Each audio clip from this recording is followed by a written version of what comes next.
Well, welcome back to Snow Sweet Snow. Welcome back to the final day of Snow Sweet Snow, and welcome to the grand finals of Snow Sweet Snow. There's a lot of snow, I have to say that. I'm the Eternal J. I'm joined by Dweg for the action here. We're ready to jump into FPX versus Gambit Esports. Gambit here on the mainstream went through the 3-map extravaganza against Virtus Pro. Tiring, testful, but certainly successful for this team as they make their way into the grand finals. FPX, bit more of a one-sided matchup over on the B stream against Saw, but they make it 2-0 into this position for a rematch from DreamHack Open January in that particular semi-final matchup where it was actually FPX that beat the Gambit side. But I think coming into this one, momentum might swing a little bit further back to the CIS squad. Dweg, what are your thoughts on this matchup? Yeah, like you talk about the rematch there. Remember when they also played another grid and relog event in 9-5-4 that really went the distance in a 3-map affair, ended up going the way of Gambit. So look, I think going forward into this best of 3, I think there's going to be a lot of complexions to draw on. FPX, playing that top tier Counter-Strike, I think that's where Gambit are in a position where they're looking to try and go forward. They're looking to try and get into more of those top tier events, but they're still dominating in the tier 2 seed. And you just have a look at some of these players with so much experience. Chris J, the most recent player on loan out from Mouse Sports coming in, and then you've got the guys like Zen and Sticko who have been around the scene for a very long time, and then you've got some pretty crispy players in that main AWP Far League and Madden who was ridiculous against Forza yesterday. Yes, that clip I put out on Twitter has actually gone like viral, I think. Not viral by comparison to what my Twitter following would usually be, but a lot of people knowing that the Madden pulled off that ridiculous 3Ks. But one of my highlight guys, I'm going to be looking forward to seeing how well they perform. But in terms of the roster itself and in terms of the performance of this particular team, the core 3 of the likes of Zen, Sticko, and Martin have played off against the Gambit side many times over the course of the last year and a little bit. They're currently ranked 9 map wins to 4 map wins, and a total of 4 best of 3 series to 1 best of 3 series that goes against the Gambit side. So we're talking about a team that actually, whilst on paper Gambit do have a lot of experience and a lot of momentum going their way, they won that 9-5-4 matchup you mentioned, but Fun plus Phoenix, they've got victories against them in DreamHack Open January, in Loot Bet Season 7, in DreamHack Open Sevilla, which was on LAN as well, and the We Play Forge of Masters. So we've got like, okay, some of those results are a little bit old, but that's still like a decent amount of history that these two cores have shared, and a lot of it goes the way of FPX. Yeah, like, I think it's difficult in a grand final situation like this to have a clear favorite, but I think when you kind of weigh that up, you probably lean for FPX in the head-to-heads, and also with the level of competition they've been playing recently. We saw them in DreamHack Open January have a really decent run where they went down to Spirit in the finals, but since actually, going over to the FPX organization, things look very good here for the whole team. They've had some really decent results. They had a close game against Forza, a 2-0 against Saw, which is always nice to not even drop a single map.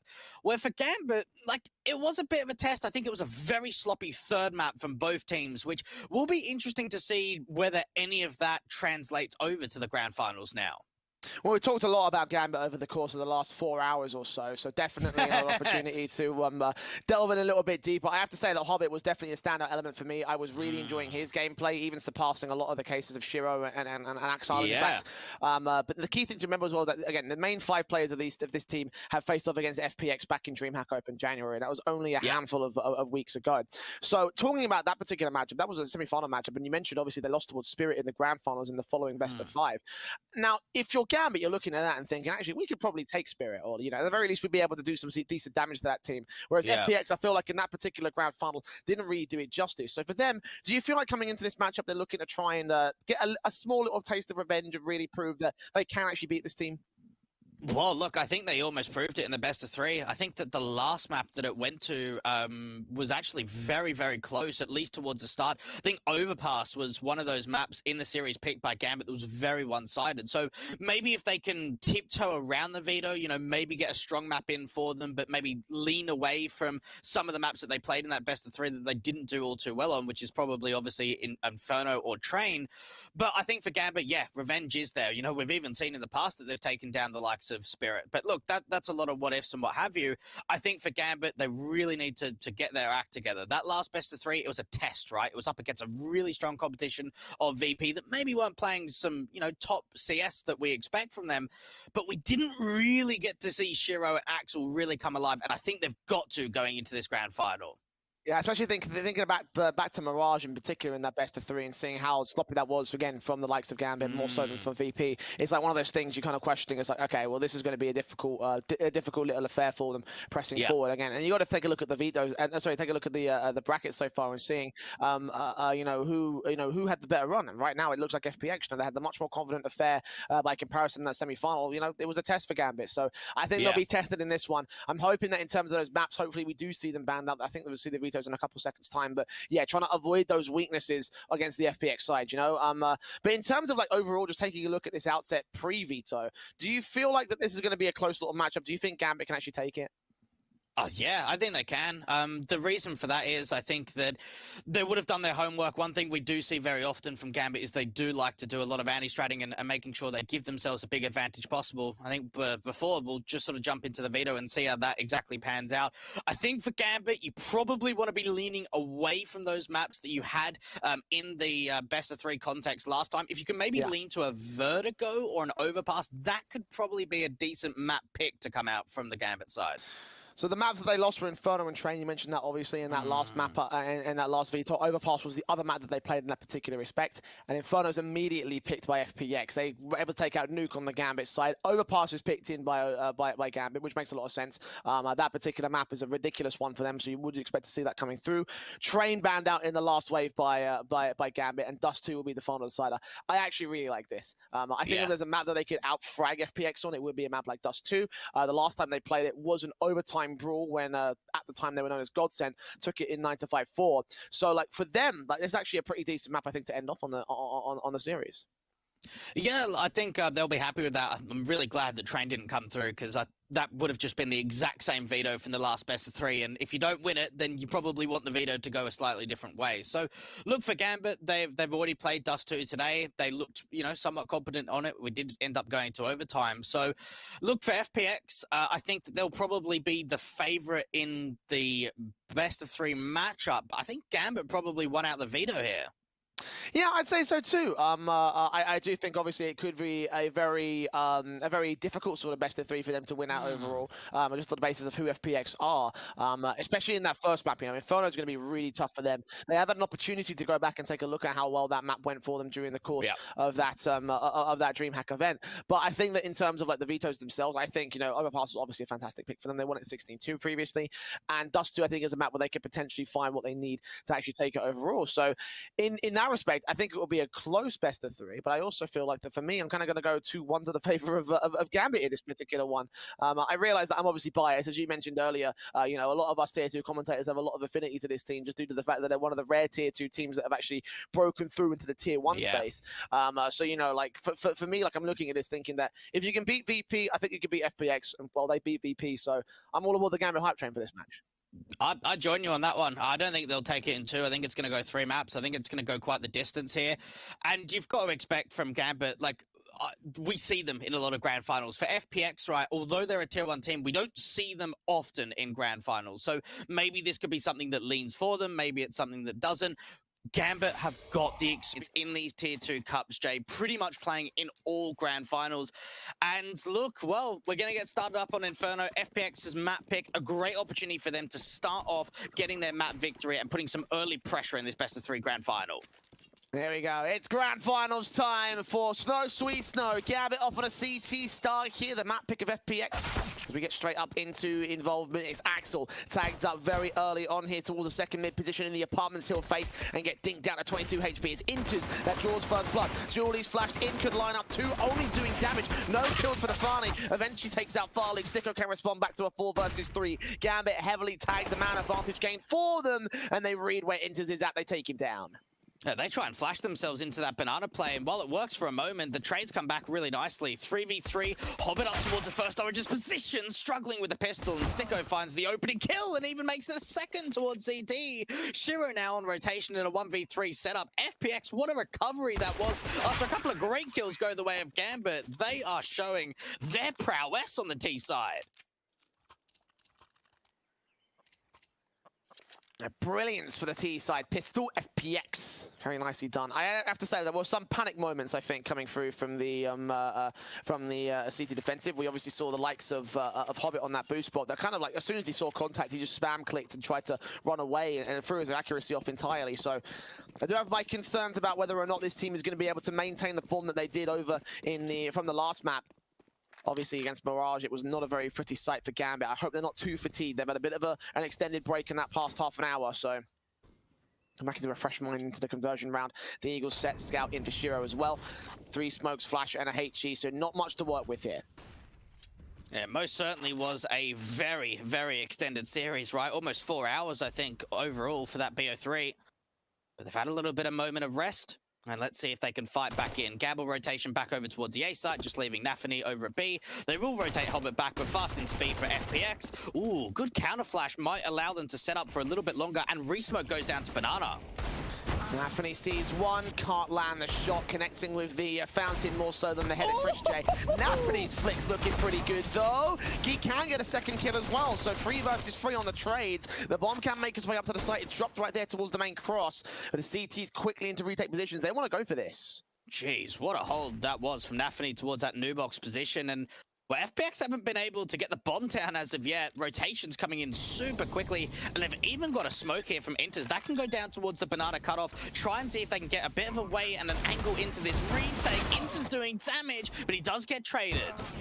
2 players line up. No, the Deagle and a Scout come in simultaneously. And Axile and Shiro managed to secure the round here for Gambit. The retake is good. The rifle's gained up. The AK's coming soon.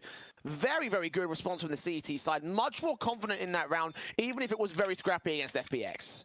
Yeah, look, and you've got to, tip your hat over to Nafany at that new box position. He really gave them an opportunity in that round, Jay, getting a fantastic kill onto the player trying to get up to those first oranges.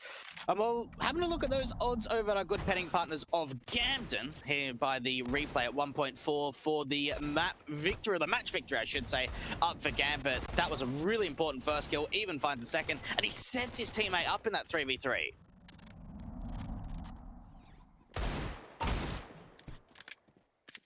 As the Eagles back for the FPX side as they force the issue. Bomb plant bonus did come through, so they can afford 1 Galil, but still damage done in the early game with the lost bonus not ticking over for the T side line. Smoke set for Shiro standing by at the ready. Axile. They had to put it up towards the apartments area as well, blocking off the 2 main entryways that FPX could come from. No apartments presence in general, so they can't really come from Boiler. I mean, Sticko could do, but they've got that position covered off. Yeah, last 3 months, Gambit have won 21 out of 24 BO3s. Their losses against FPX, VP, and Astralis. So it is one of those squads, or at least 2 of them, that they're going to be playing today. Both FPX in the grand final and VP in the semis. It looked like it was going to be a bit of a brackets take actually in for FPX, but now going back over to flash their way into Banana. Nafany just falling back. Could resmoke and just try and waste a little bit more time. It looked like there could have been a rotate from Hobbit, but they have slowed it down. He's currently positioning out from Arch. 45 seconds. FPX pressing up towards his mid control now, looking onto the brackets area. Got 2 players backed here towards pit and mini pit. SMG of Shiro shoulder baiting, going out to wide face here towards the long control, seeing the smokes come down. Know that FPX are going to have to come towards this A site. 4th player on rotate. Flash. Shiro's got a lot of work to do. Flashbang in, catches 1 blind. Zen not so much. He takes the kill back into Zanaxa. Can respond here. Good Deagles at long range here. Sticko caught off in the midst of the smoke though, giving away his position. Intus takes him down. Chris J is so low. Hobbit can get the kill with the SMG at long range. And double up here for the round for Gambit. Whoa, this is very well done. Really like that play from Shiro, even though it doesn't quite work. Rather than just wide facing immediately like it looked like he was going to do, he wait for the flashbang to come out. Couple of great Deagle kills from both Zen and Chris J, but just playing sort of some very cautious and long range positions out from pit and the site itself. They establish a really nice crossfire. The rotates even come in nicely from Hobbit, who was playing Arch on the B rotation. FPX, unfortunately, can't quite convert that force buy, so they will be down to a very limited eco. Molly down to the Mexi position to start off, and Gambit may be looking to go a bit hyper-aggressive from mid, at least to get some information.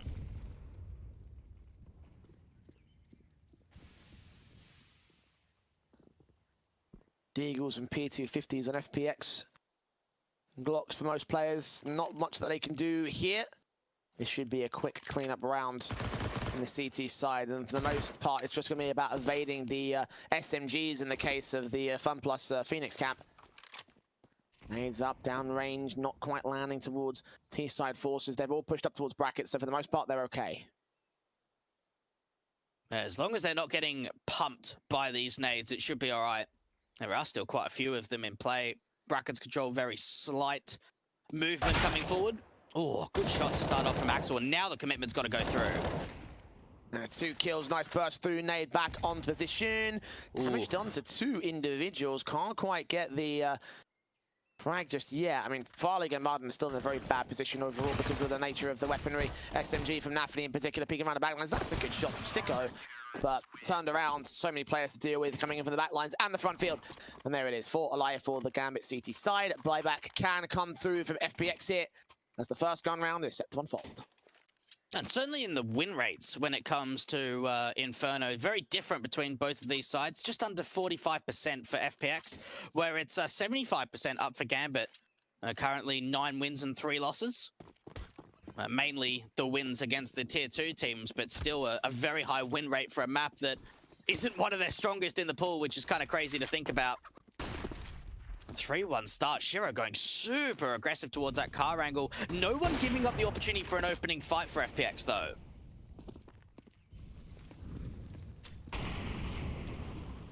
Second incendiary down in this brackets position. Gambit want to disallow any opportunity for FPX to gain map control here. Flames will start to clear up as smokes go back down towards the long position, which will also re-smoke the likes of Nafany. The definitive A setup, though. And they're just counting all the every utility they can. That nade should do some damage. Ooh. Nicely done to Chris and Farlig. They've been very on point with these HEs so far. This is excellent utility usage coming out from Gambit. Re-smoke out towards that long position at a perfect time too. And they're actually going to force the T's away from that brackets control and potentially straight into Shiro's AWP. Big green gun standing, can't see anything in this smoke. He's blinded off. Here they come, lands a leg shot on Martin. That's not too terrible. And flash over to stall for extra time. Again, 45 seconds FPX. If they're stalled for any moment, it's going to be enough for Gambit to turn the tide to their favor. Shiro with that first shot. Galil out to line up several. Shiro actually supports with the AWP pick. Hobbit comes in with his own Galil. Shiro, whoop-bang headshot on his 3rd frag. That was impressive. That's 4 for Gambit. That was a solo hold at the B bomb site towards Broken Wall from Shiro. He lands that tag shot, throws up the flash, gets back to the site over at Nubox. Great utility in from Hobbit from CT Spawn, gets another flashbang forward. The rotates come in so quickly, but it's Shiro from Nubox to get 3 kills with that AWP. And you know what is so surprising, Jay, is how these rounds just don't look scrappy at all. And that was all we saw on that last map in the semi-final from them.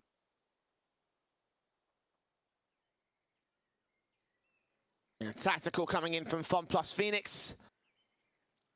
Very early into this game, taking a leaf out of Virtus Pro's book, if you will. Just figure out how to adjust against Gambit, because this is 4 rounds in a row that they've gained on the CT side. With 1 bomb plan, I think. That first one of the anti-eco. I believe that to be correct, Dweg. Domination coming through from Gambit so far in this one, and in a quite unexpected fashion as well. I mean, they're already 2 rounds away from getting a better CT half than they did back at DreamHack. Nade set from Nafany. The Deagles just press forward here in this half by around for FPX. If they can get any sort of damage, that'll be great. I mean, they will force the AWP off angle. Good shot from Chris J. Catches and Silent doubles up on a tagged up Shiro as well. Picking up the AWP, and suddenly it's all left to Inters in the back of the site. Backup is on the way here, but he needs so much more than this. And Chris J just swings and executes every single player with extreme prejudice. Oh, what a round from FPX. What a round from Chris J, the veteran on this team. Has a incredible round. Couple of great deagle shots coming through. Yes, I suppose you can make the exception that Shiro was already tagged up, and then, well, the side defense, I mean, it was falling apart from there. You've got players swinging in from long and from short. You've got to look at one angle, and Chris J even finds that 3rd kill with the deagle. Sticko's cutting off the rotation for brackets. What a round from FPX, and almost out of nowhere.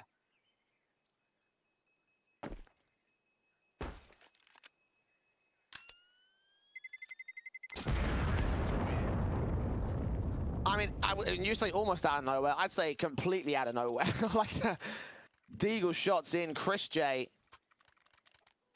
3K for him. The IGL popping off in that particular round. And obviously, we talked about him being the veteran of this side and coming into this roster, seemingly sort of like give him a little bit of a boost in terms of where they are internationally. Discussions of the last hurrah for him, as you know, obviously people have floated about the idea of his retirement. Whether or not that's true is not for me to say. But obviously, you know, a victory in Snow Sweet Snow would be a nice little feather in his cap. He can do so. Farlig blind again. The AWPs doing serious work here in this round for FPX. Well, we didn't get to see that game against Source. Certainly against Forza in the quarterfinals, he was having a really good game on Train. One of the maps we're not quite seeing into this best of 3, but a good start nevertheless. And Nafany picks up the AWP from his fallen teammate, and look at just how they're taking this banana control. No utility dries anything, just a slow walk in. They could just flash their way into B and just go for an XE.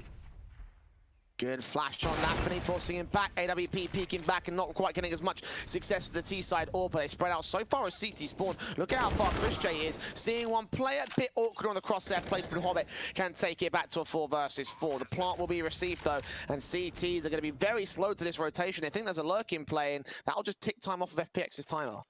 Yeah, no lurk at all from the T side. They're all pretty much in the site, other than that one person of Farlig defending the banana position. That re-smoke too is just put down perfectly, just at the right time. Gambit still trying to set themselves up for the retake, but it doesn't really look that great from the CT side. Deagle up, tapping through Hobbit. Ooh. And Nafany with 2 kills back. Okay, now things get interesting. Zen tries to hold down a spray together, but not going to happen. AWP of Farley catching the wrong player, though. He thinks he's denied the bomb plant. That's not to be the case. I was mistaken too, but not to be in this one. 5-2 to the board. Gambit respond to FPX in whole. Oh, what a retake. Those nades were great, bouncing off towards New Box, forcing one of the players out towards second oranges, and look, Gambit really ran down the clock. They were anticipating a lurk to come out from Brackets and Arch, and it just didn't happen at all. But some really nice duels come out. Here's that opening kill. Blind as anything. It was a good start from FPX, and it was a good move into B, forcing Nafany back, but not being converted into a round on this T side.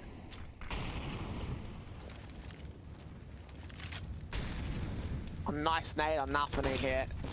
Madden burning. He's burning 11 HP. He still gets the kill somehow.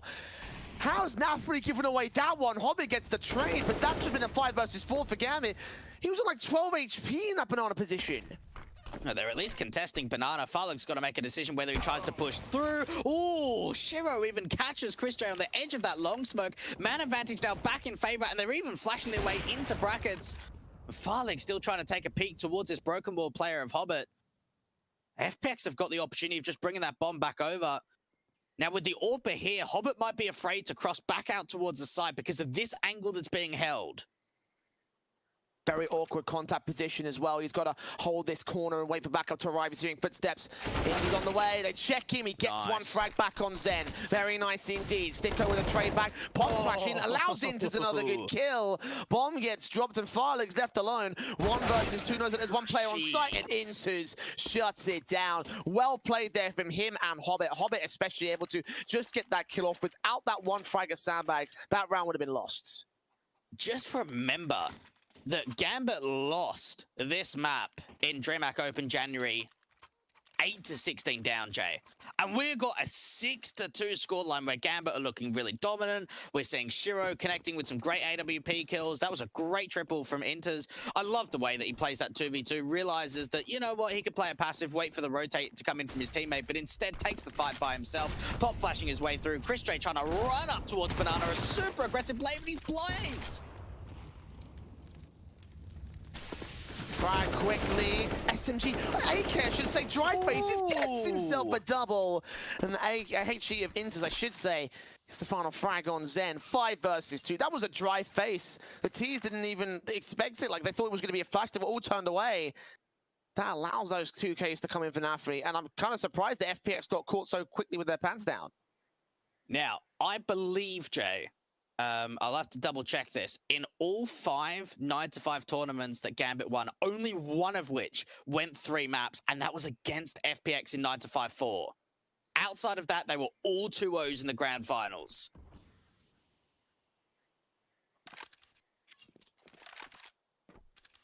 They've been dominant in this tournament series.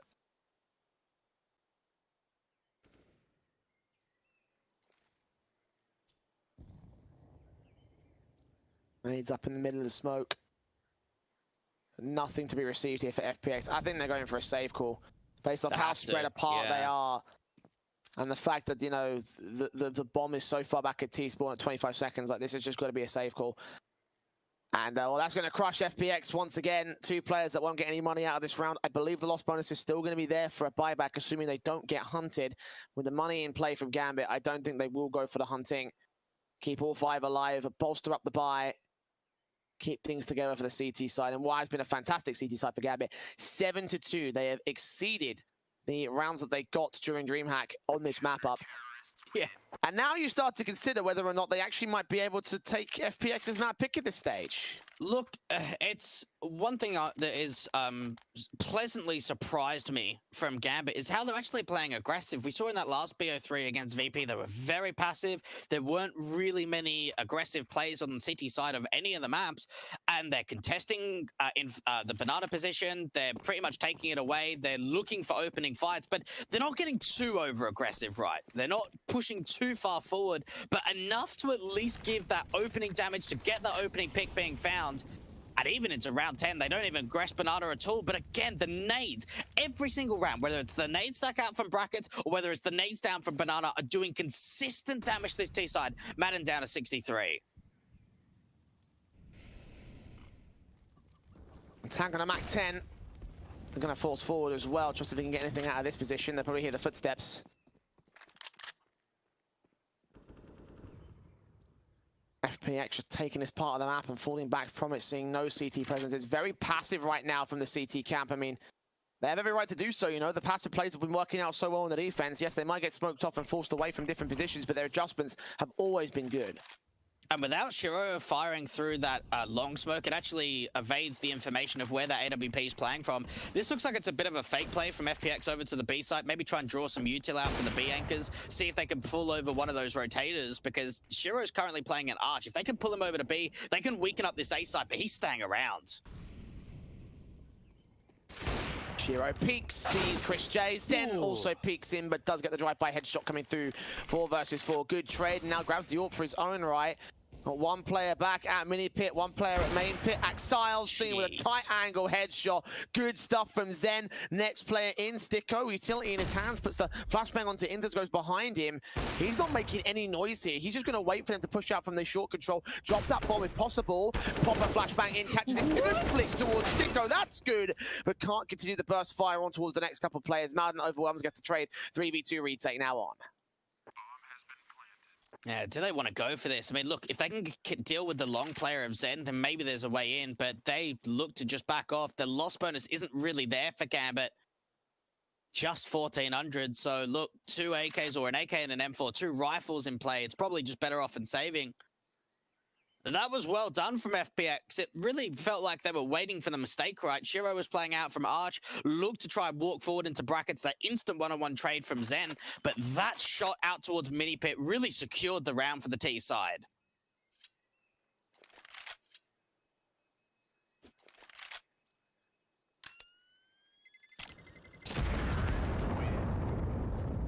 Good execute.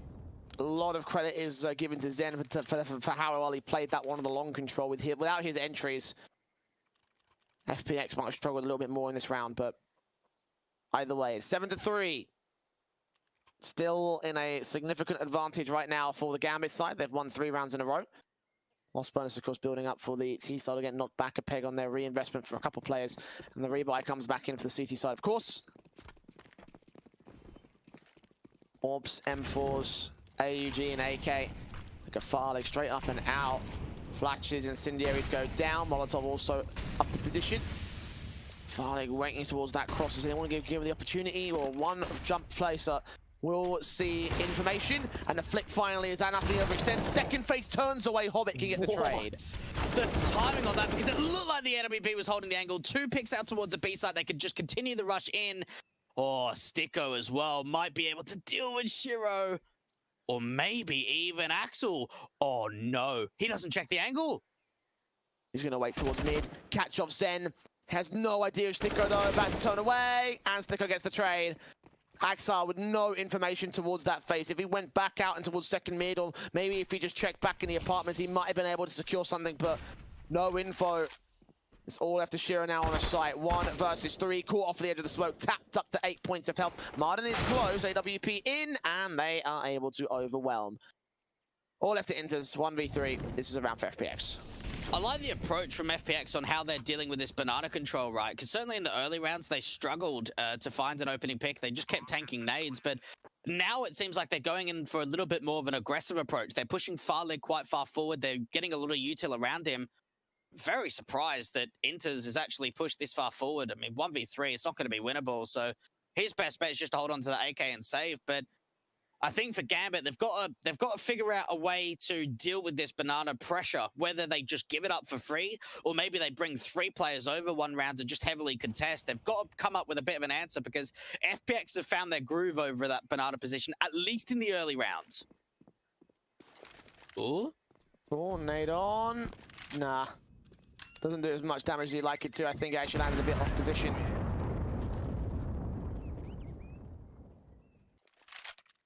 Martin was getting the hell out of there anyway.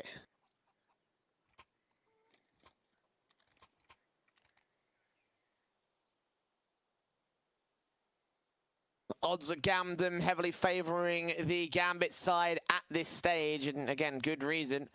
Map pick of FPX currently led by the City side. But maybe not for much longer here. We should be looking at a 5th right now with the eco coming through. It's an AK set for Inters, the only real weapon that they can work with. Playing out towards that B bomb site, but passive is anything. They've got a Hobbit instead with the Deagle. Back up towards the cubby corner behind the sandbags. Just wait for the T side to overextend and try see if they can isolate some kills. Well, it's not quite a force buy, it's more so an eco, but we did see Gambit actually having a very successful force buy on the anti-eco in the second round of this map. A bit of info coming through from a couple of players from the T side in the apartments too, and well, originally, it was a bit of a gamble stack out towards B. They're now bringing pretty much everyone over to A, and I think they realize now to come back, and, whoa, Inters is here with the AK. That's where the rifle's in play.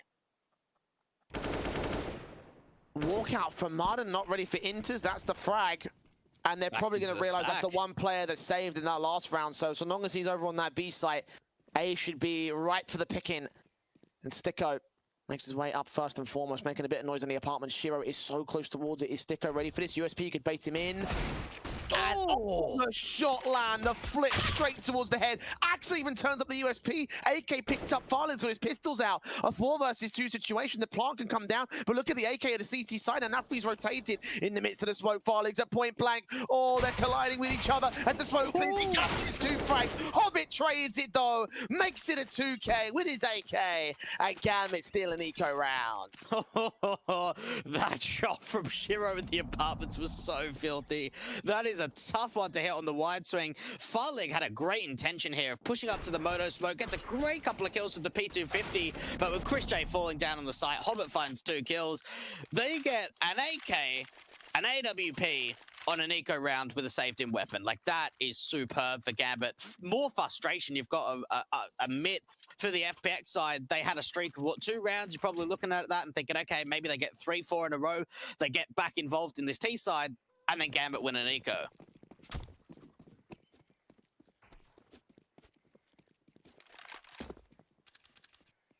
All power for Shiro once again down towards mid control. Molotov's up.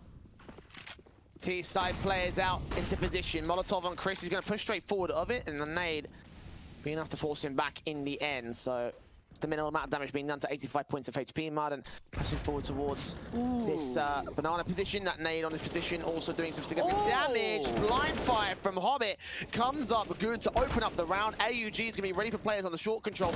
Backed up at the wrong moment as execution comes through, but Inters has his backup.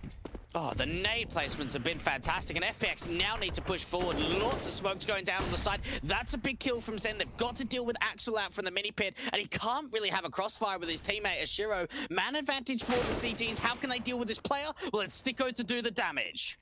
Yeah, Axel completely isolated. Needed teammates to come in from the other side of the site, but couldn't get themselves set up with the utility in play. And now it's retake mode, 3v3, 2 players with kits. Hobbit's facing with the AK without any utility either, so we just got to dry face this one. So it'll all come down to the accurate shooting. The AWP picks, of which Shiro will find one. That's good. Sticko back over the pit, keeping his eyes high, finds another. Daphne gets the kill and doubles up, makes it a 2K, and it will be a defuse for Gambit to get 9 on CT side. They are putting the hurt on. They are playing a very, very nice CT side of Inferno. They're looking dominant. They're not giving up many advantages. And one thing I'm loving from Gambit too is anytime they set themselves up, they're always looking to go for it. They're always peeking on each other's contact. Just the communication looks so on point here. And FPX, I mean, look, they may have only won 4 rounds, Jay, but they really haven't had too many opportunities of closing out a round. That could have been one right there in that 3v3 after Sticko deals with the mini pit player. But a retake that comes in for the CIS side. Incendiary is up. Chris taking the minimum amount of damage. Second incendiary back, small gap in it. Smoke down to extinguish it because he would have burned alive. Flashbang in, allows his teammate to cross out. Chris blind firing in the next position as well. The utility placement from Gambit is fantastic. Honestly, absolutely fantastic. I think the only team that probably comes close was probably Saw. I know that they're a team that often do massive amount of utility damage on their CT side, but Gambit are just constantly chipping down the damage from individuals from FPX. I mean, even look at the utility passage play now for FPX. They've got what? A smoke, a flash, and a HE. That's it going into the gun round in round 14. Opashiro, one of 2 players here on the A bomb site. Flash in towards long. Are they going to wrap back? Well, Zen's going to make his way out Speedway. They've got a player up in the flower pot booth to try and deal with it. They are making their way into that stacked B bomb site as well. Smokes down over towards long, make sure that bomb can't find anything towards the A play. Hobbit could get caught in rotation though, and behind the flower pot, Zen completely concealed. Easy kill for him to find, but 30 seconds. FPX need to act now. And they're going over to B, and look at the rotation, Zen in the same position. Nafny trying to cut them off from the banana. He needs to get a couple of kills. The bomb's not there, though. It's coming in from CT spawn. Nafny needs this duel onto Sticko. Widestream comes out. Now the rotates down from mid. A great duel from Sticko. What a round from FPX. They slow it right down in CT. You're not sure if they're going A. You're not sure if they're going B. And Gambit will go, right, we're going to try and get into CT spawn, but we can't. The fact that Zen's allowed 2 kills from that flower pot position is a little bit, I don't know, embarrassing. I don't know what the word is, but it shouldn't happen from Gambit, you know? They knew where he was. They knew where he was holding from. Yes, he adjusted, but he adjusted right back. And no one accounted for it for a second time. And that basically is what cost him the round. Shiro will get an exit frag on Sticko at least, but be a 5th for FPX. That ought mean to stay in for the last round of the half. Looking at 9-5 on the scoreboard here. We still have the half at this stage for the FPX side. It's all just about trying to see how many rounds they can grind right back. I'm kind of surprised we haven't seen more like mind game rounds like that from FPX. Like, all they do is pretty much nothing, right? Like, they just wait in CT spawn, and Gambit kind of think, right, they're not pushing into B, so did they just get CT spawn and then they're wrapping library to A? They just don't know, and they just run straight into Zen. That was very, very well played. You could just tell the experience there from FPX in the mid-round calling. And well, for Gambit, it really did make them look like a bunch of fools. They're not, but it looked like that in that round. Absolutely it did. You know, I can't deny that whatsoever. FPX with a tactical timeout to try and let that factor simmer. Double orbs. Yeah, big green guns coming out for the CT side. They are limited on the weaponry for Axile, but they'll still have plenty of rifle power. Fatma also in for Nafny, so all in all, the buy is much better for the T-side camp. But let's see what the Orpers can do. We've seen Shiro obviously rocking it throughout the entire course of the matchup. Hobbit taking it in the second one, and I believe he had a secondary Orp throughout the course of Dust 2, if memory serves No, me it was correctly. Nafny. That's what surprised me. It was Nafny that was double Orping. All right, well, I'm mistaken in that particular respect, but either way, Hobbit's going to take this banana control as Shiro holds down short position over on the A side, and it will be an A lean for the default here. This is very aggressive from Axel into the apartments, and a double quad play looks like it's going to come out from Inters. Flash gets turned. Him and Shiro find a pick. The trade is there, and now Long is open. Are they going back into CT again? Yes, they are. Are they going to fall for it for a second time? Well, Farlig sprays awkward. Nafany wins that fight, and now it's all left to Zen as Martin also forced to Axel. He will get one frag, but the CTs have bomb control. Hobbit's going to wait back over on the B bomb site to try and catch him off. Force of rotation. As soon as I see this utility coming through, they now know exactly where he is. It's Axel just to fire through the smoke, get that kill in the end. 10-5 to the CT board, and a very, very good CT half as well from this team. Remember, they were down 9-6 when they were on the CT side during DreamHack. Now, I keep bringing that result up because that was the main issue that they had. Recent. This was the map. Yeah, this was the map that, you know, that basically, you know, I don't think lost the series, but it definitely cost them quite a stepping stone in that best of 3. So for them to get a much better showing in this particular map up in this particular series, it's a good showing here from Gambit. Yeah, it looks good. It looks very, very good from Gambit, and you can tell that they've taken that break after the VP game to really sort of drill in and know exactly what they're doing on Inferno. We're not seeing a lot of loose Counter-Strike. It's very, very methodical.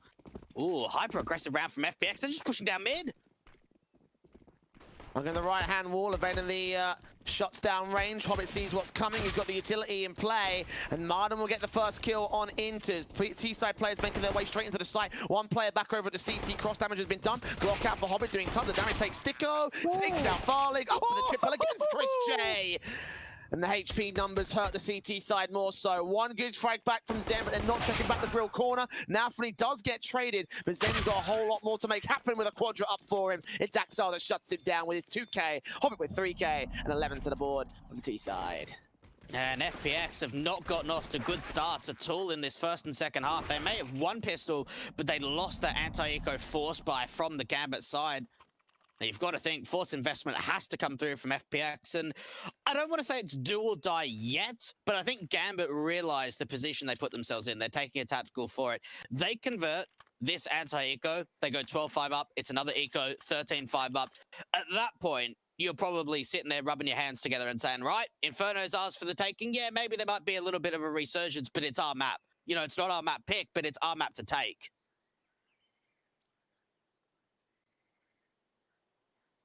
Tactical coming in from them as a result here. Big pistol need to convert it, and if they can do that, they'll be in a real good stead to steal this one. And again, I asked the question, Dweg, do they have a 2-0 on the table? At this stage, it's looking relatively likely here. I think so. First tactical, of course, called by Gambit in this series so far. And there's Deagles out for the CT cap. No automatics, a 5-7 for Zen. Head Kevlar for most players here. Farlig's on $1,000, so I guess he's saving for something going into the rifles. But in this particular round, this should be Gambit cleaning house, unless the Deagle hand cannons can come through. Oh! And Chris is proving what he can do. 2 frags down Banana, kicking things off for the CT side. Well, that's certainly a start for the CTs. What a great exchange out from Chris J. And they've even sort of boxed in Nafany in the apartments. This Nate should be able to finish off the job. Oh, he just evades it in time. Gambit, though, falling apart so early into round 17. And you wonder, how do they fight from here? Shiro's taken damage. Nafany's incredibly low. Yes, Sticko and Chris J have taken some themselves, but it's a 5-on-3 advantage for FPX. They've got so much going for them on this force buy. 60 seconds to the clock. Hobbit up with the AK, checking the wall bang position, giving away his position to the CT forces, knowing that Chris J's lurking around here somewhere. Haven't got those rifles, so they know they haven't extended down towards the banana control. Smokes on, smoked across. Chris with 2 kills to his name, so heavily tagged, and has Madden to back him up. The 30 seconds, I mean, Gambit are thinking of a rotation, I think. I mean, they're out towards mid. It's a very, very last second decision to make. It might be a save call, you're right about that, but FPX so close to hunting. Flash continues. And yeah, they are backing up. They are going to save in the end. It was so indecisive throughout the course of that round that Chris J, with 2 amazing Deagle frags, gets a return back in for FPX here. Yeah, look, I don't mind the save because really, you know that for Gambit anyway, they're gonna force next round because they won pistol. Now they've lost the anti-eco. They've got to buy anyway. So, no point running in a 3v5 and just try to potluck it, get a bomb plant. At least this way, you can hold on to your weapons, you can reinvest forward. But look at some of these kills. Oh, crispy like your sandwiches, Jay. The toasted sandwiches.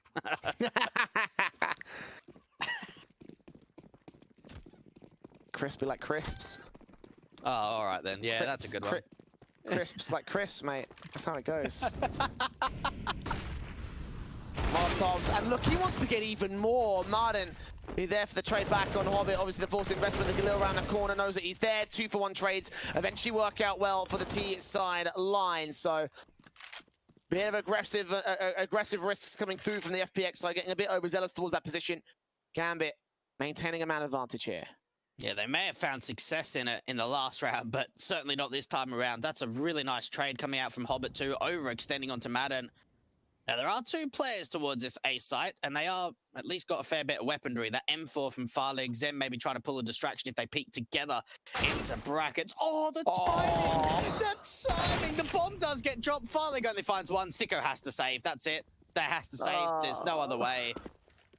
That's so upsetting. We have seen it so often. Yeah. Yeah, over the course of today especially, it's just like, I just hate it so much because it just happens so often. And today especially, it's just been so prevalent.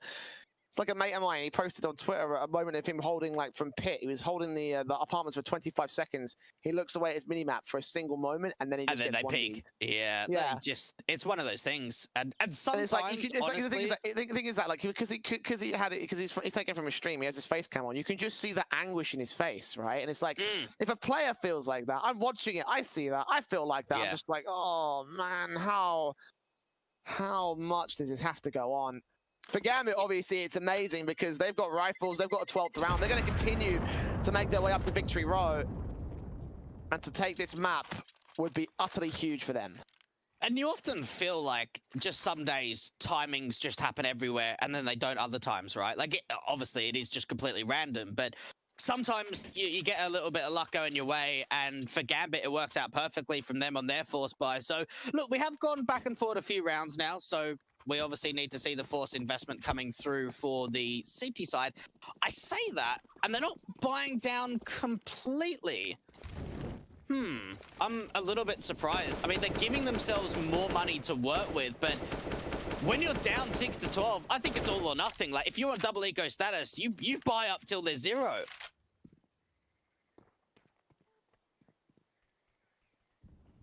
Number of weird force buys surrounding the ecos. We obviously saw that coming through from Virtus Pro in the 3rd map of the last series. How does Chris keep doing this? How? Deagle's set against Axar takes him down. Rifles available for him if he so desires. I think that nade might have thrown it off kilter. Nobody drops to Sticko. Oh, it's going to happen, isn't it? They're going to get a round back with pistols alone. And the good thing is, actually, now that they've got a little bit more money in the economy line, they can probably invest into some M4s if they win this round. Even an AWP to Chris J if they want. Chuck that over to Fire League. But they've got to convert here. 3v5 disadvantage for Gambit.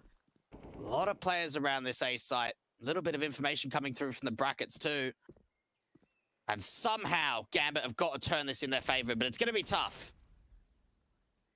There you go, Arch Martin hoping to face in, takes somebody down. It's Hobbit watching tag damage done towards the first player of the CT side. 30 seconds, Farlig as his crosshair train on Hobbit. Unable to get the kill back. 20 seconds remaining. They are on this timer extremely low, allowing the deal another chance to take a pick and a pick.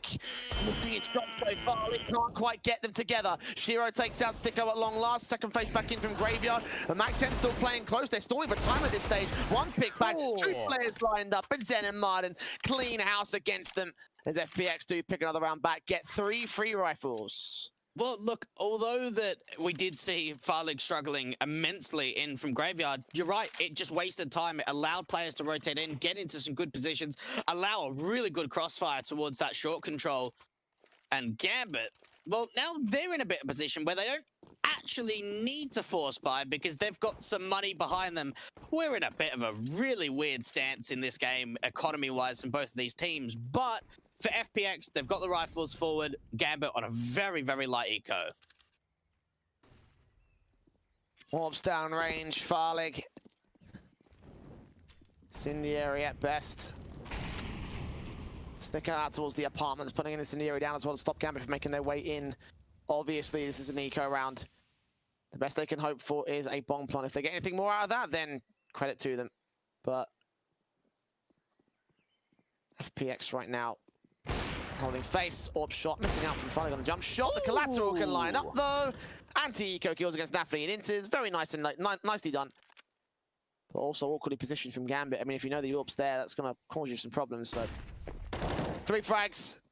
And probably more so coming through. This will be a failed eco round for Gambit, but FPX, nice and efficient. All 5 alive for the CT side. Bringing it back, and that's what we want to see from FPX. Some consistent rounds, some strong ones, and look, that's going to help Farlig's confidence. Yeah, maybe it might be anti-eco frags, but a nice shot coming out for the AWP towards a long challenge. Still, those odds do favor the Gambit side in terms of the overall series victory in the grand finals, taking home, Jay, 40,000 USD. I mean, that's no pocket change. That's 40 grand. 40 grand spread across 5 players is like 7 point something on like that. 8, mate. Is it 8 grand? Oh yeah, I'm not good in maths. Jeez, come on. What do you do with the economy game, mate? I just guesstimate it, mate. Listen, it's all about addition and subtraction with economy. For me, it's all about make the division is not easy. Okay, so that's what I'm saying. You know, like. All right, I'll give you that. Not really. Anyway, Gambit. You can tell I failed maths at school. Well, for Gambit, they haven't quite failed so far in this first map. In fact, they've actually been on the front foot for the majority of it. 4 rounds of a lead at a 12-8 scoreline. Crochet taking a little bit of early damage. Very slow, very quiet, very passive from Gambit. The lurkout from Hobbit in the apartments. 3 players towards the bottom of Banana and Nefni in brackets. Ooh, FPX want to retake this, perhaps? Possibility. Smokes down. Martin close to the 8K. Line up, only 1 kill. Inters finds the trade. Zen forced back here to fall away to the site. Flashbang off the box. No, he doesn't. He just swings it of his own right. M4 lines up 2 more kills. Trying to make it a bit more innocent to triple, but no. Hobbit takes it down. And Gambit's positioning has been allowing so much out of position. Even Sticker in the back line is dealing with Hobbit. And it's 1 versus 3. Shiro, AWP, got to fall back and save the weapon. 8 seconds left. No chance in this round here. Yeah, hold on to the AWP. Really great placement of utility from FPX in the way that they were able to deal with it. We saw that they re-smoked up from brackets. There was a little bit of a gap on that right-hand side. I think Madden anticipated that, actually peeking with it. But just the flashes out to this short position. Zen doing so much damage, swinging out from default. Gambit take yet another tactical. Now, they're in a bit of a weird position here because 2,900 loss bonus, Shiro saving in the AWP. They can't buy around it. They'll have to light buy to an eco, maybe get some deagles forward. But then Shiro is in a bit of a weird position going into the next round. And FPX, well, it may be quite late in this first map, Jay, but it seems like they're finally finding some form. This is 3 rounds in a row for the international squad.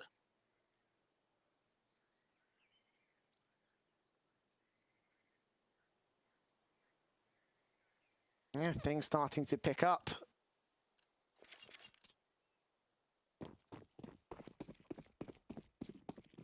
Orbs in, Mac 10s, Tech 9s.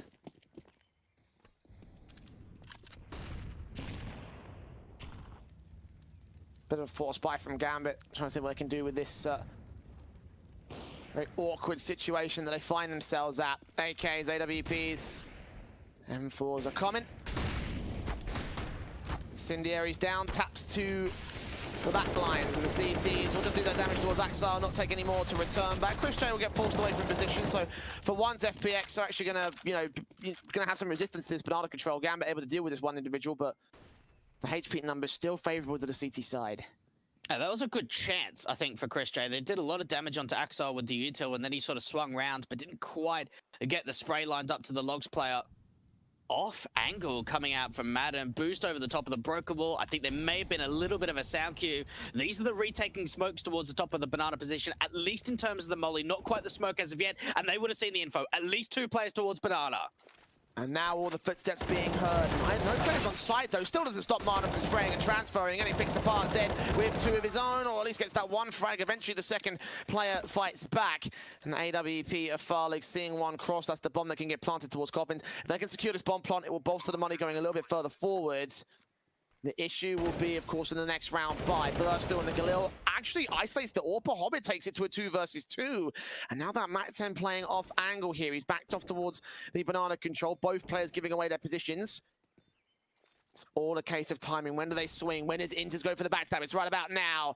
All their attention drawn towards the back of the site, no info where his players are. Mac 10 spray, damage done towards Sticko as well. He's super low HP. As Hobbit falls, it's all on Inters to clutch it for his team. Time's ticking. Kit's back on Sticko. Tapping it another time. Inters is going to play for the time at this stage. Does take the fall, but does he have the defuse? Don't think so.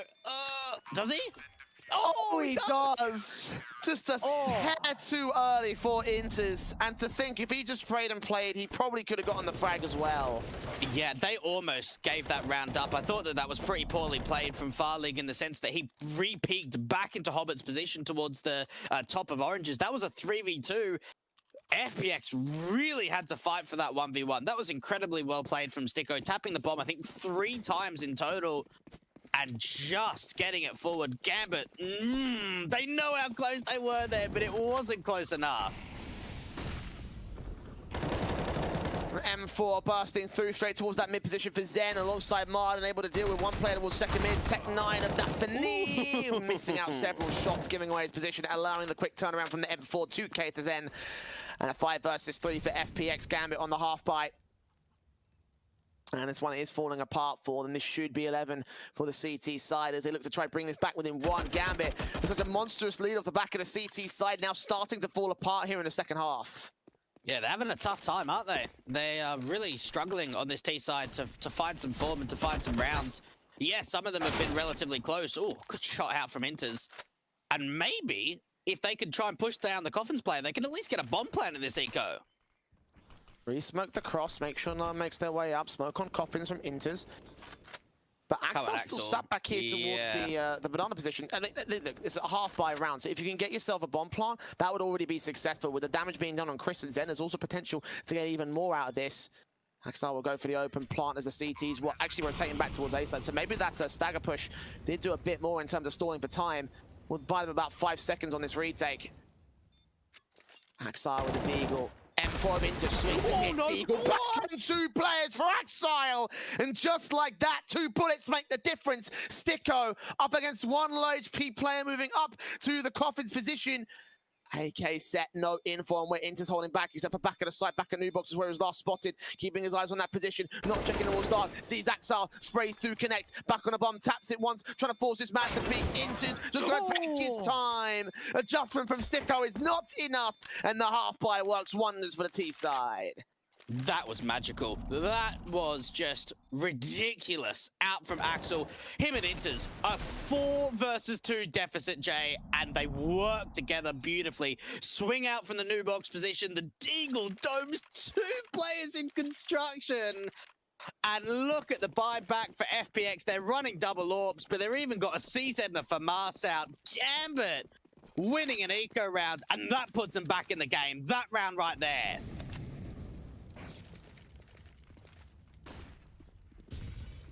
13-10, and look at how much that's wrecked FPX. Yeah. Double up sets up is the highlight of it. It's an M4 as well for Sticko, but a FAMA and a CZ for Martin. Oh boy. That has a ridiculous set of ramifications for the Gambit side. I believe they were in like a 5 versus 2 as well in that post plant. Farley going to start things off great with his orb picking against Daphne. To get the start off in round 24 this time. Ooh, flashed into mid. Hyper aggressive coming out for the CTs, and well, it's granted them that first pick. Farley trying to work around that smoke, getting close to the pick.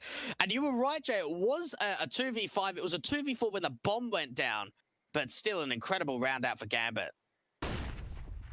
Flash in at the gate, trying to account for the Fama, eventually take that kill. M4 in the backline, Sticko can get Axar back for a 2-for-1 trade. Forced to reload, Farley can get towards this smoke position. See his man in mini pit, can't land the headshot. Sticko still fragging though, makes it a 2K, burning alive on the side. Another 4 versus 2 situation, this time with rifles out to play with. And Enters, turns the situation around again. Oh, don't tell me it's going to happen. Don't tell me it's going to happen for the second time, 2 rounds in a row. FPX having huge advantages. A bad moto smoke from the T side. And now there could be a way back in. They spotted the player out from short and Farling goes down. Chris J, does he save or go for the clutch? Well, with that kill, he might just do so. 1 versus 1, Enters on the site, trying to play the time, the enemy from Chris J connects, and FPX find the retake and find their 11th round. He needed that kill quick. He has no kits. You would have thought for a second Gambit would bring back another 4 versus 2. Enters with this amazing sequence that again was the difference maker for his side. But FPX going to be able to get to the 11th. Gambit denied their 14th. You would have thought that possibly could have sealed the deal on the match point at the very least.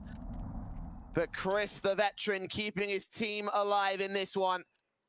2 rounds the differential. The damage being done to the CTs is still going to hurt them though. They've got 3 SMGs for this buy against full AKs and an AWP.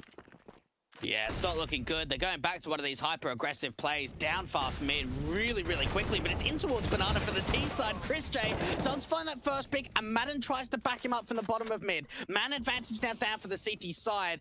Oh, Madden's going in for more. Madden's trying to look to kill the Banana player, and he does so. Jeez. 4 versus 2 game now by FPX. That mid aggression has worked wonders for them. Shiro and Hobbit suddenly standing alone back in the apartments in second mid.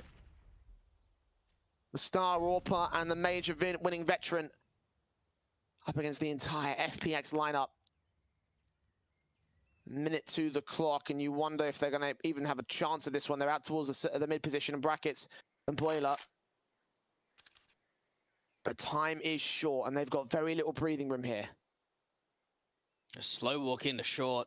There isn't actually really anyone looking into that short position. No one playing out from pit. But there is a pretty good crossfire here from Farling towards Library.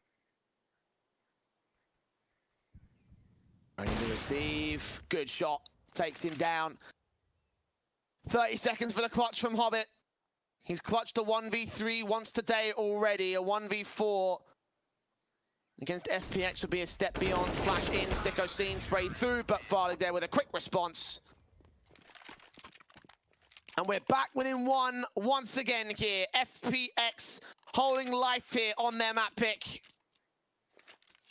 And it looks like it might be an eco or a half buy from Gambit here. It might just have to be. Can't really invest too much. I mean, 3,400 loss bonus, buy down to about 1,500 at the least. Because they have done significant damage on these kind of rounds before, and even moments where it's looked like they were going to convert them. FPX, though, on the comeback train to try and see if they can tie up the scoreline. Fast playing towards brackets by the looks of things. Flying out, Zen sees that first player, gets the nade down, just backs off immediately.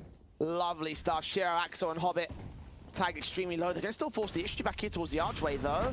Zen caught in the midst of the smoke, finally backstabs in. Sticko and Farley have already managed to get a couple of kills. Zen cleans up the rest of the eco players. Bomb dropped for the last time by the AK. 3 kills for Zen. 13 all to the board. Gambit now have rifles to work with. The odds still favoring them at this stage. I think that Gander have recognized how big of a result this really is for them, even though they are not quite at the advantage in this map anymore to go as far as they have done, considering their history on Inferno. It's a big, big setup for this team, and they're going to take a tactical timeout to ensure they do not concede the lead. Well, you speak about the major winner of Hobbit over on the Gambit side. You've also got a major winner in the coach slot, right? For FPX, you had Devilwalk, who won the first major with Fnatic, and also coached Fnatic for a couple of major wins as well. So you've got certainly players that have been at majors, having some really high placings. Probably a lot of these guys playing at majors too. I mean, Zen probably with Sprout, right? Chris J, Mouse Sports. Madden, I don't think he has. Sticko with Mouse Sports. Yeah, there's a lot of veterancy out on that FPX side, and well, it's certainly showing on this comeback, and it's certainly showing in the very, very important crutchal rounds.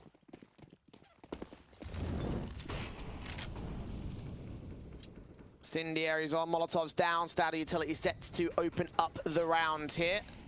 No kills as of yet. Hobbit up with the AK.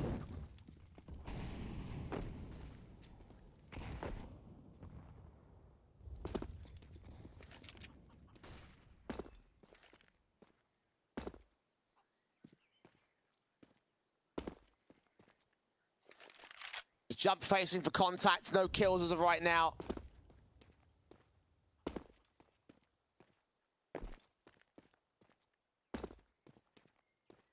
Chris does see, well, at least I think he does see. Now he sees, oh!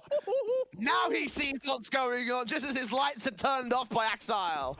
Oh, what a shot from Axel! And that opens up B. Rotations are coming in really quickly. They're going to flash Madden through the CT smoke. How much can he find with this? Missing his opportunity now, getting spammed out. He's incredibly low. And Gambit have the site completely. And they've even got alert from Hobbit in through Boiler. This might be an instant save for FPX. It is.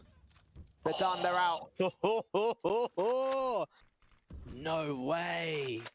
That was absolutely beautiful from Axel. I wish we could see his point of view on that one.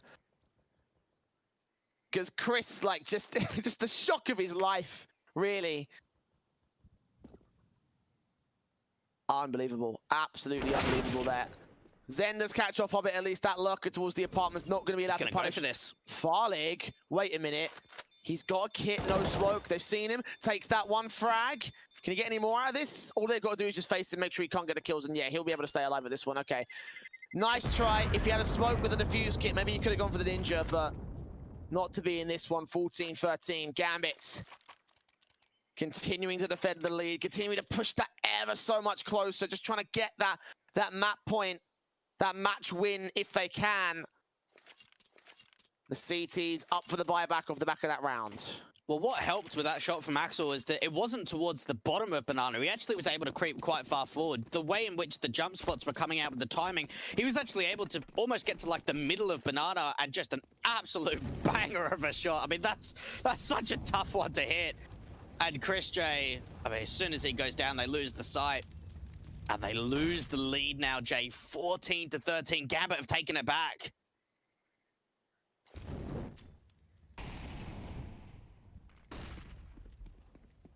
Flashes on, Incendiaries down. Farlig also putting an Incendiary on the position to ensure that nobody can make their way out to this angle. It's the AWP battle, separated by a single broken wall. Is he gonna swing? He will, but Shiro's ready for it. Shut down. Again, that's the pick on the only player towards the B site. Rotations will come in much quicker before. But Gambit have a lot more room to make up here, so it's just going to be Chris J towards Cross. That's a fake over to B, and it's not pulling any of the rotates. It's pulled Chris J over, but they're still playing 3 towards A. This is not a great job in terms of the rotates coming forward, in terms of a bait, and Madden even deals with the player out from brackets. Now they know it's got to be an A play. A good smoke to extinguish the flames, allowing him to escape mostly unscathed with the exception of his duel a little bit earlier on. 4 versus 4. Incendiaries up. They bait in Chris J for rotation. And here they come. Martin with a lineup spray. Sticko takes back Hobbit. It's all left to Shiro. Throwing away the AWP. And using the P250 instead. Martin shuts him down. And it will be 14 all to the CT board. Gambit. Maybe overthinking things there, Jay. They dealt with the opening pick towards Banana and didn't commit to B. Maybe thinking that there were more people over there. Maybe thinking that they would bait in rotations.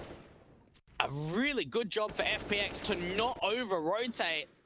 And Madden has a huge, huge hold towards that side defense. And we're tied up again. And it's a scrappy-looking buy from Gambit. They're struggling to get this together.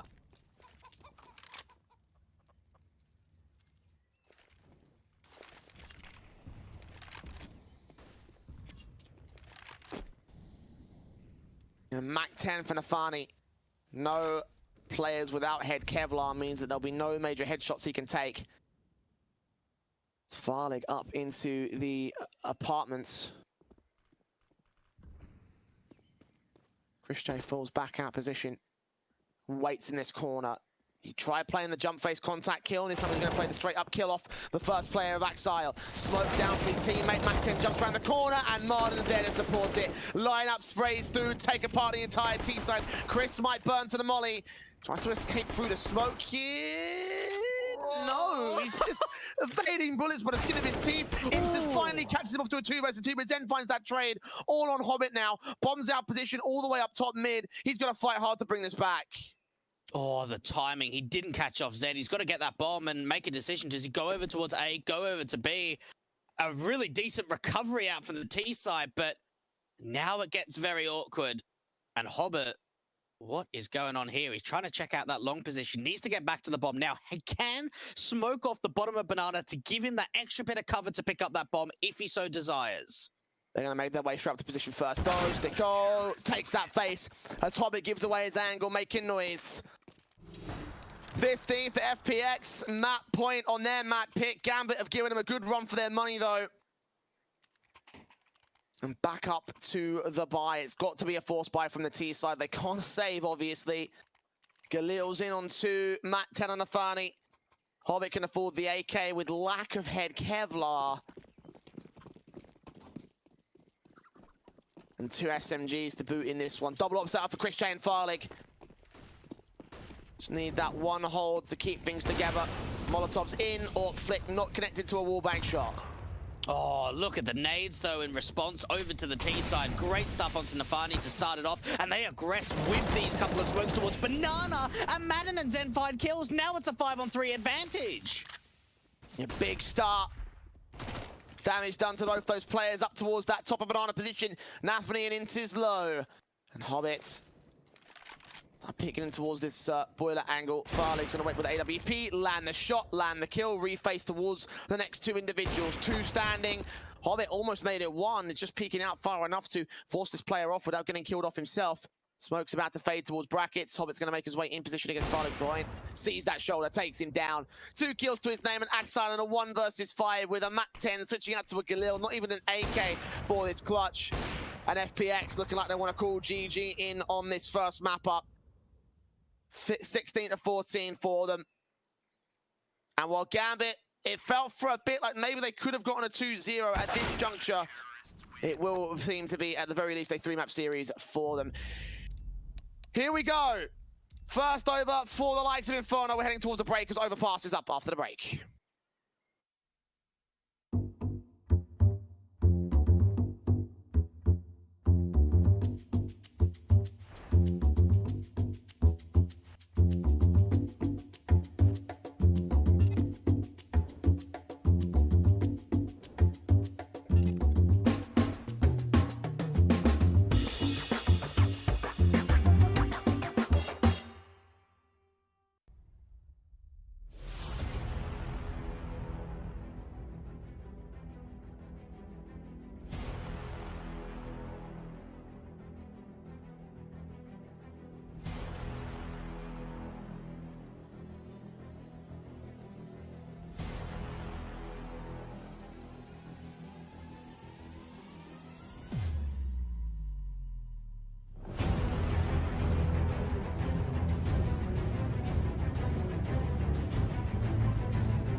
Well, FPX struggled their way through their map pick, but they were able to take it in the end of the 16-14. Now Gambit looks to strike back on their pick of Overpass. We get straight into the pistol round. No time to break it down. Sticko and Hobbit, 2 quick frags out then on the site itself, hoping to hold down. But Hobbit and Axel, fantastic turnarounds, fantastic sequences, fantastic frags, and a fantastic pistol round.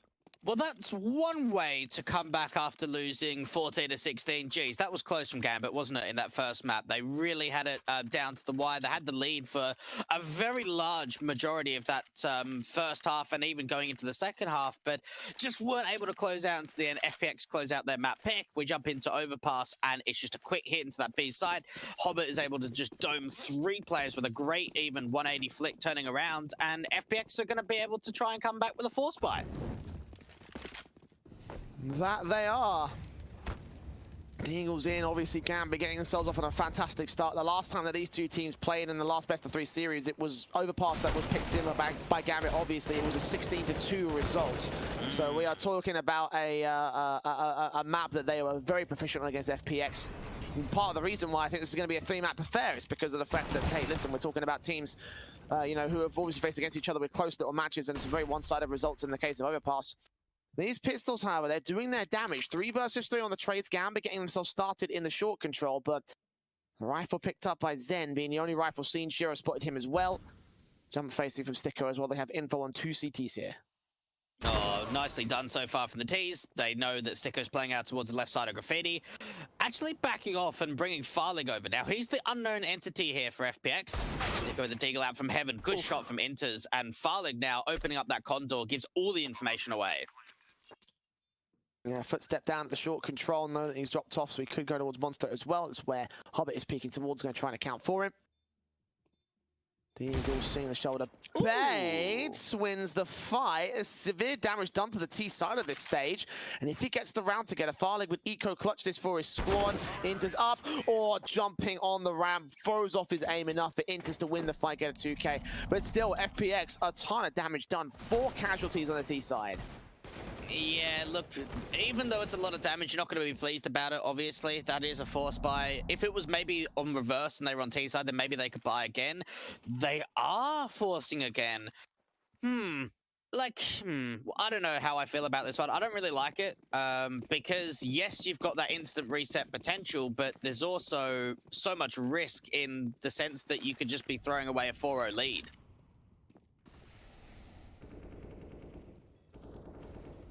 I mean, it's a very early set of games, so, you know, like, I think 4-0 could be pretty standard, all things considered, and I think there's a lot less risk involved in this kind of a buy, especially if they can do damage and if they can claim the round away as well. That's like basically a reset against Gambit.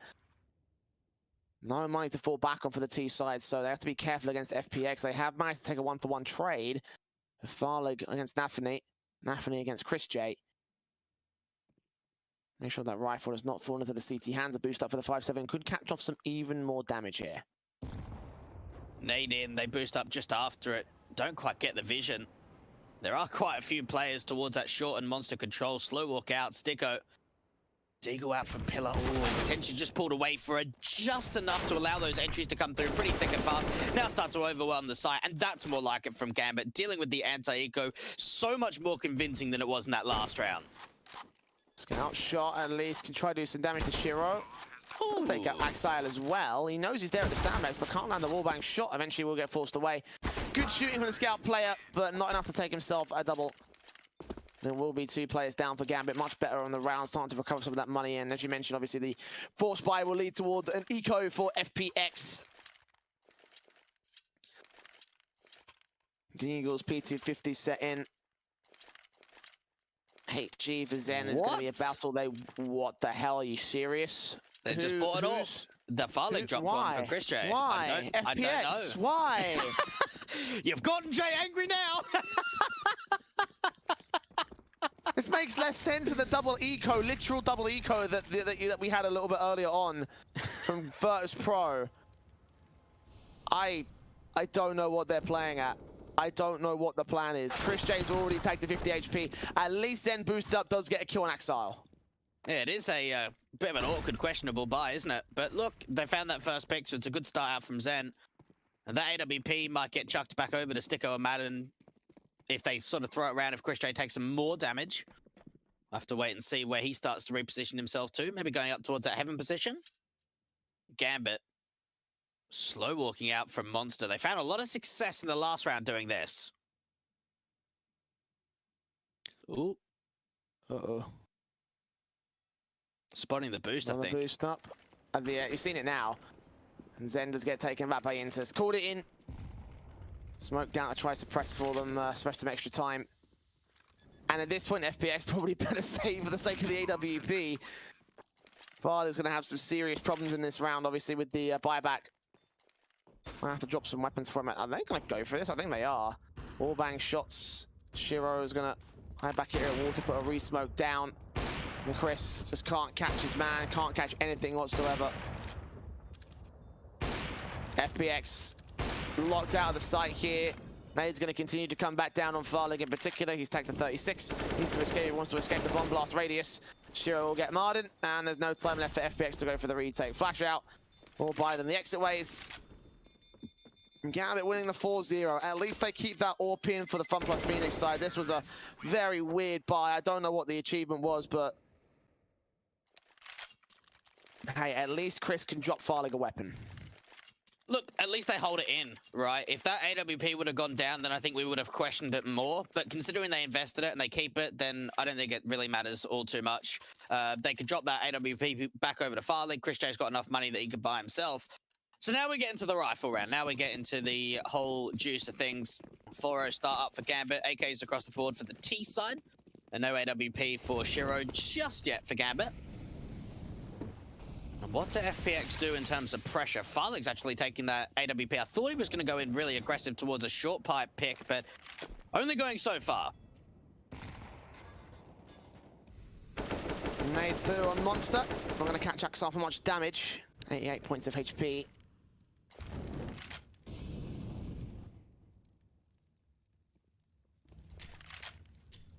Nades back onto the connector control. Flashes over. Allowing us to maintain parts of this map here for the Gambit side. FPX not really going to press the issue. They don't really want to force too far forward. They've got this player that's aggressive towards short, but that's basically all the aggression they're going to have. Well, FPX are actually bringing Madden quite aggressive towards long. He's the only A player, so I am quite surprised that rather than playing sort of towards default or even towards a truck position, he's actually quite an aggressive approach. Now, they do have a bit of a rotator coming up. It has come in at a pretty good time because there looks to be a fair bit of long presence for the T's. Ooh. Shiro domes Marden, nice swing and hits.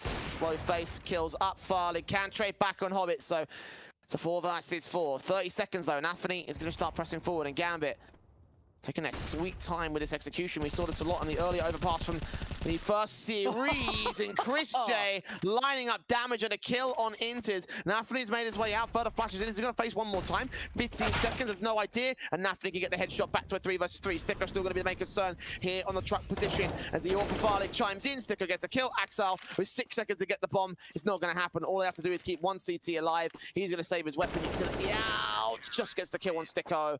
Can't hunt, that's a very dangerous hunt, and he goes down after time. I don't mind it at all. Look at how much money Nathany, Inters, and Shiro have. Like, if you're able to deal with all of the players on that CT side, you're really going to limit the economy from the CTs. So, although he does go down after time, I think it was worth the risk. It didn't quite pay off. But, look, we saw this from Gambit against VP just a little bit earlier on, Jay, in that last game, where just some really slow T-sides. And I think the clock really hurt them there. And great rotations coming up for FPX. A very nice round, but they can have a chance of being instantly reset. Shiro, ooh, almost had the opportunity for an opening AWP pick. Nathany might want to try and overextend, but so far it's all just about getting map control.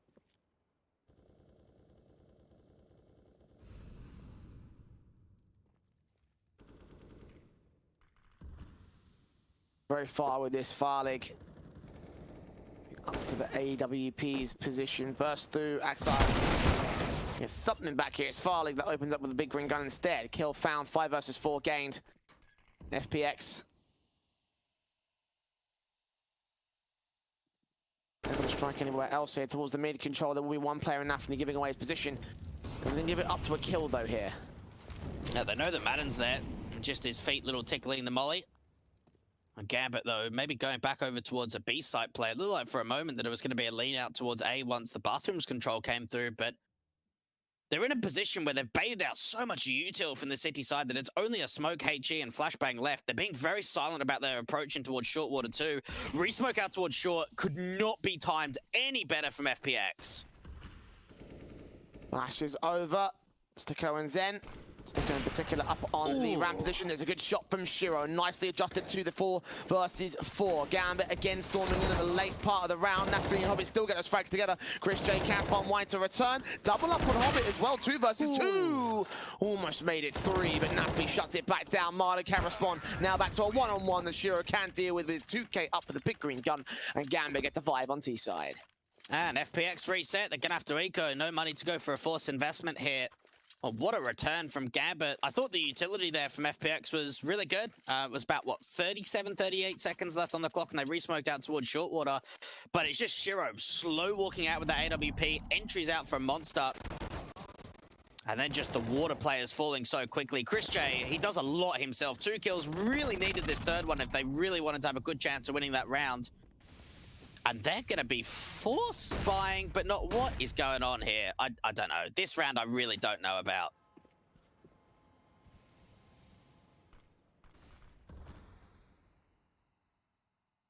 I'm very confused by the buy strategies from FPX at this stage. Like, don't mind a half buy, like down low, but like Zen and Sticko have completely forced, and somehow they've gone past Madden, but info goes both ways, I suppose.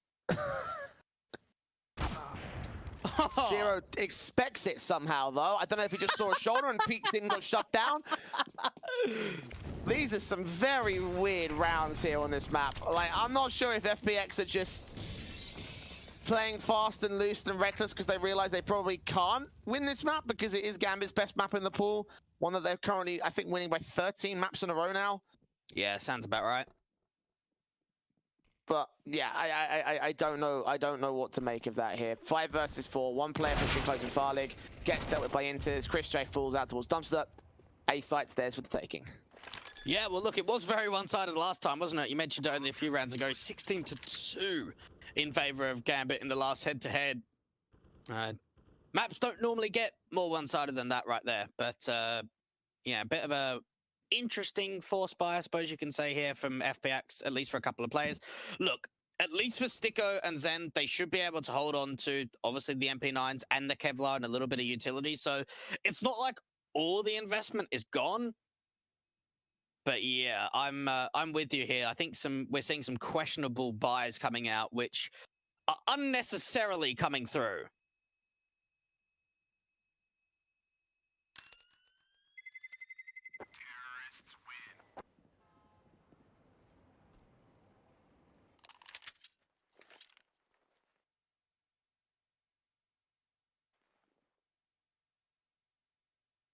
I do have their own force buy in this next round. Well, they've got plenty of money, right? I mean, Sticko and Zen could drop an M4 each. Yeah, but it's more rifles out, and the SMG is obviously being weakened. Farlig also with glass cannon AWP, so. Ooh, tower. Yep, tower boost coming through. Three players quick. up on the boost play, and Shiro sees Farlig. That was quick. That was real quick and legitimately perfectly timed. The moment he saw that guy just take his head off his shoulders, and the AWP is out of play for the CT side. You definitely need a CIS AWP to hit a shot like that. My goodness, did that come in quick. Oh, Madden doesn't check the hard right angle. And this is a 5v3 within the first 30 seconds of the round, and they're all at B. They can take this A-bomb site completely for free. If Gambit end up leaning over to A, this might just be an instant save for FPX. I wouldn't be surprised if it was just AWP and M4 in play right now. Maybe if Sticker can get back towards Connect to grab the M4 that was dropped. Actually, Hobbit's recovered it, so he can't even do that. So that's it, you know. Oh, man, not a fun round for FPX. Just immediately shut down by the sniper. And from there, the whole thing just falls apart. And yeah, they are here on the A side. They have got the 1 player rotating, but he thinks better and just backs off Zen. Come back and hold the AWP. Most valuable weapon in the CT setup right now. And I believe that Gambit want to go hunting as well. They've got quite a fair amount of cash. Not amazing money line, but still. Better for them to go ahead and just try to think and take these rifles out of their hands. Yeah, could be important. Even one kill will certainly make a difference. I reckon if you attempted that shot, Jay, you might have to wait for the second jump peak. Like, honestly, like, even if you watch that slowed down, it's still incredibly quickly. This Mac 10's going to try and charge in. Now, there are footsteps being heard from Zen, so he's going to start to at least look over towards the area. AWP staying in play, so that looked like it was really the only hunt attempt, at least out towards the B site, so they'll be able to hold on to the weapon. 7-1 out for Gambit. What a stellar start to this T side. Yeah, even me at my peak couldn't hit that that full Mambo shot. You at your peak, God. In fact, I wonder how bad that would be. Overpass didn't even exist at my peak, so I wouldn't. Me at my peak wouldn't even know what a 4-man boost was. And watch this again, unbelievably quick. Like he had like a pixel, just a pixel to just take that shot. Unbelievable, absolutely unreal. And like to think, if they made a mistake on that setup as well, we would have missed that shot. Like, it was unbelievably perfectly timed there with perfect accuracy, perfect aim. Man, this is the reason why we love Gambit on this map. This is the reason why they're favored on every single overpass pick. Zen's going to try change the narrative, though. That AWP out towards short. Nafany down in Monster already. Gets the kill. They're watching for him. Yes, they are. Shiro deals with it. 5 versus 3. Already in favor of Gambit. Yeah, there's a reason the stats are so ridiculous for this map. Shiro getting that second pick, 5-on-3, and they're just waiting for aggression to come out. If Chris J pushes forward into short, this should be an easy kill. At least know he's here towards the sandbags. Oh, he peeks into the AWP. That is a pretty nasty duel for Chris J to make it 3 kills. What is that from Chris J? He's brought this round back all by himself. How has he been allowed that? 3v2 now for FPX. Chris has just forced the issue on his lonesome. He's had some stellar moments in this series so far, by the way. Yeah. Moments like that. The Deagle plays it obviously towards Inferno that we mentioned so frivolously and so frequently. FPX relying heavily on their veteran to get them through. And to his credit, he's able to pull things off that they shouldn't be able to achieve here. 30 seconds, and they are leaning in towards the A play. Farley with the AWP back over at Bank. Very tight angle to hold. For the most part, it is a B stack. Smokes will go down just to make sure that this position is covered off. It is a smoke towards Dumpster as opposed towards Bank. Inters might bait in the AWP shot, but the bomb plant can be secured. No, Chris J snuck over, and I think the bomb's seen and plant safe for the trucks instead. And Farley swings, gets that kill, all left to Axile now. Yeah, he probably doesn't expect the player to be in the backline so quickly. Oh, he does turn around onto Chris J, and now Axel's in the 1 versus 1v1. Oh, but Madden's going to be able to get the retake together. You almost thought for a moment there Chris J had an amazing performance towards short water, and Axel was going to do it on the side, but no. FPX recover the situation to get their second round up. Jeez, that round had it all. Imagine Axile clutches that. Chris J definitely wasn't expecting that flick. We definitely wasn't. I don't even know if Axile was ready for it either. He just adjusted and managed to get it. Yeah, Chris, a fantastic round. Yeah, I know, right? But like, just duck down. Chris knows. Like, he knows the angles that you can take. This is the reason why he's a vet. This is the reason why his veterancy shines through. Is because whenever he peaks, he knows roughly how to deal with them. Sometimes it doesn't work out for him, obviously, but it's just like, it's little things like that, which is what's kept him in play so far. And again, to make it a 3K, to turn that first pick into a 3K, almost shut down the round as well against Axile. Like, it's so much impact from him. And again, he's been one of my highlight guys so far in this series. I think he played on Mouse Sports, what, 7 years? A very, very long time with that side. But yeah, like going over to FPX, I suppose it must just be a bit of fresh air. You know, new players, some that he's played with in the past. New organization, something new. And he's delivered. He's done wonders so far since joining up this team only very, very recently. And well, for Gambit, I think after losing that round, probably think to themselves, right, okay, we need to start putting our foot down. But already, Hobbitt's going to be the first one to fall from top con.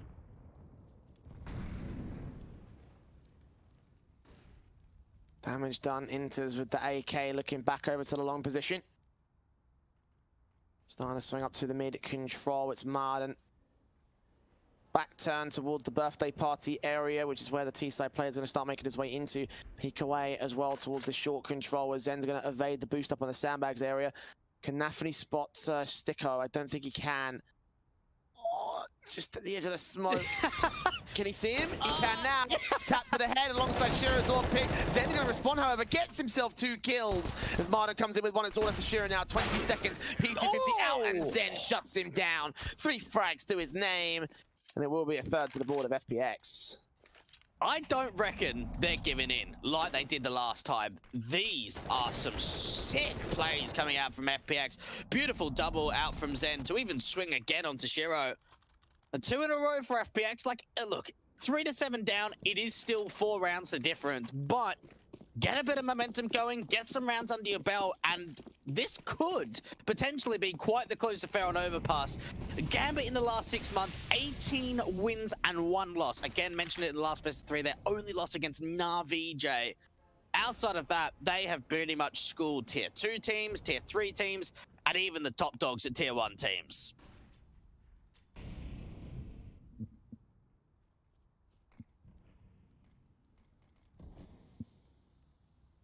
School get another team right here.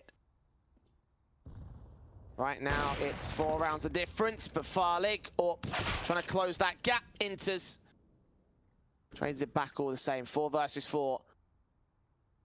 Nafany will try to see if he can press forward and catch this player off with his back turn towards the connector entrance. I mean, he's made this all the way up towards T-Con, so he's just going to avoid most of the T-side forces. They'll give chase here, but it's the slowest chase in the world, with Shift being held the entire way. Clear out this position though. See that one player in the mid control. Winning that fight on Axel is pretty big. If he goes back to connector now, is he going to read them? Yes, he does, but Intus trades it, so we're back to evens again. It's information though. They would have seen at least 2 players. Now a lot of footsteps coming through. Sticko's got to be able to position himself nicely at the B side. Will help that the rotation's coming quick enough, because the A players still haven't really had any kind of movement just yet. Staying alive on the site, trying to play down towards a water position. Bomb, attempt to plant. Nafany's going to find Chris J going a bit too overly aggressive. Sticko still here towards water though. Zen takes the all pick in against Shiro. Sticko follows suit. It's all left to Nafany, no. 1 versus 2 sees 1 spray, 2 damage done. Zen with the AWB picked apart by the headshot up against Sticko. And he clutches it for 8 to the board of Gambit. A half won by the T side. Oh, the in-game leader of Gambit now stepping up. What a clutch. Realizing the info that Zen got that pick out from Con. Swing it up towards a short position. Then looking over towards that right-hand side to deal with Sticko. Just lovely. Absolutely perfect. Crosshair placement was great too. And just when you think the FPX win a couple of rounds, Gambit just returns straight back in, and even the buy is looking pretty horrendous here for FPX. You've got Zen on an MP9, a Deagle up for Chris J. Sticko hasn't bought yet, so he'll probably be on a FAMAS, maybe an SMG if he wants more util. Gambit are the ones taking the time out here.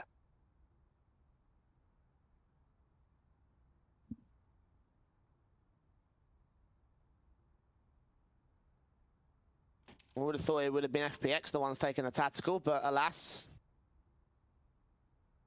Gambit happy to be liberal with their usage of the tactical pauses, and they've been very liberal over the course of the day. I'm happy to see that much at least. Orps, AKs, 2 Mac 10s as well for the buyback. SMGs on 2 other players for the FPX side, so the money limited for both sides. The buybacks a little bit awkward, which in theory can actually mean positivity for FPX, considering that they've got a couple of players that otherwise would have been crucial elements for this side. Martin in particular, with the M4 winning a fight against one of those Mac 10s, Inters can trade it back. So all in all, it's actually the CTs that lose out more, because their only automatic rifle is taken out of play. They've still got 2 others for the Gambit cap. Now they know that Farlig's here towards Divider. The Molly has done so much damage to him. He tried to push forward, and Nafany, well, just in the back lines, gets that Mac 10, swaps over to the AWP, and this might just have to be a save call from FPX. Axel could get swung on from Connector if they start to push in. And you know what really surprises me, Jay? I know that Gambit are obviously a very strong overpass team, but seeing how poor their T side was in the semifinals against VP and seeing how strong it is now is just, I didn't expect it. I really didn't.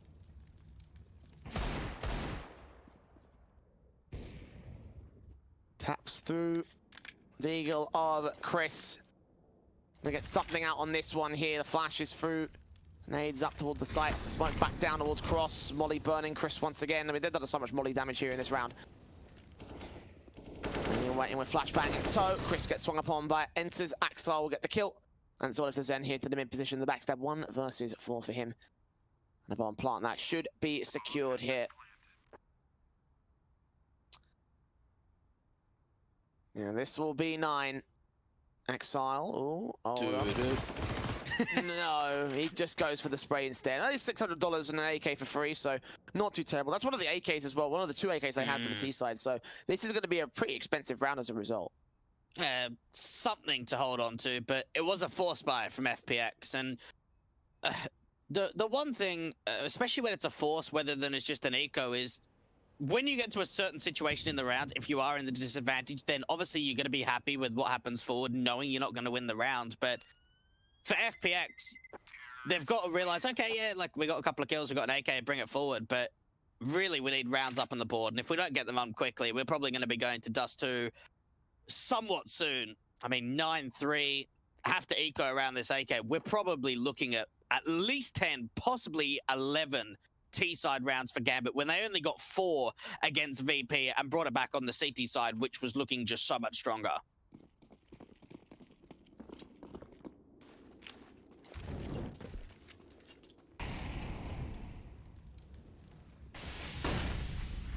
And Chris J and Sticko, I don't know why they're buying here. Yeah. Yeah, I'm not a fan of this. I just don't get what the buy strategy is for FPX. Like, it's so confusing because it's like, at least if they all force sport, it's like, okay, they all force sport. Actually, to be fair, they actually did kind of all force buy, actually. Except for Zen, yeah. Except Zen with the AK. Okay, so that's why we're a little bit confused on that one. I'm just confused that they forced in total. Like, this should have been an eco round, really. Yeah, no, and then just get the rifles into 14. Yeah, I was going to say, it's like, I would have preferred it if they went for the pistol ecos around the AK. Maybe just stack a sight and make sure they can keep Zen intact. Martin's going to aggress, get taken back. Nafany, the frag found, flash and smoke on spray through. Zen taking a ton of damage by the blind fire. And, well, once he goes down, the B site's there for the taking. Sticko back over at water, and he will try bolster his man, but the realistic chances of him doing much here, it's all going to rely on his accuracy. Nafany's just seen him, and a shot not connects, means he goes down.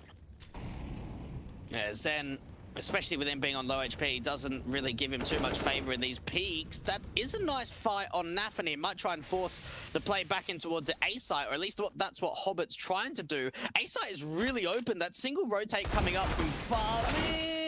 Ooh, missing a lot of deagle shots, and Hobbit actually finds the opener. They can just bring that bomb to A now. Mac 10 spray in, takes back the likes of Zen, and Chris J is left alone on the B site, holding onto the AK that they lost. 1 versus 4, looking for the exit frags, and everybody else got to save this weapon. Tech 9 closing in though. Yeah, Axel's seen him. Takes that final frag. AK does not survive. And Zed could drop a couple of weapons here for a half buy round for FPX, but it might just have to be a half buy to go into 15 with a full buy. Martin's forcing again. What is going on here, FPX?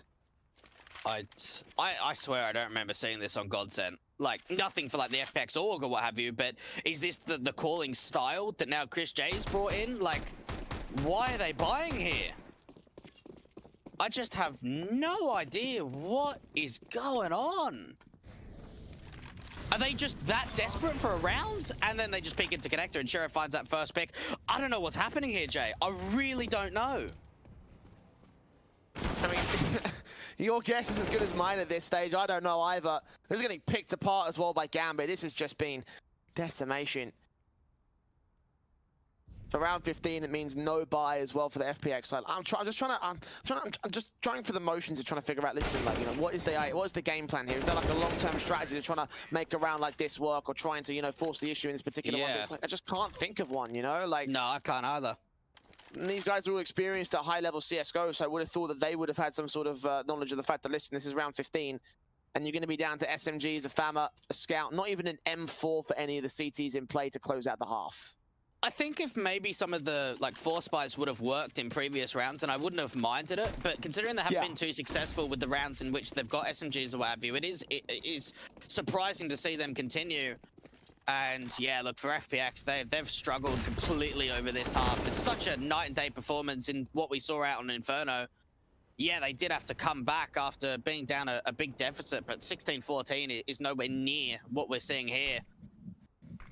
Already losing that opening pick from Nafani. Chris J starting to overextend, see if he can find the pick back, and he does at least turn it into a 4v4. Scout able to finish off Nafani in that first duel.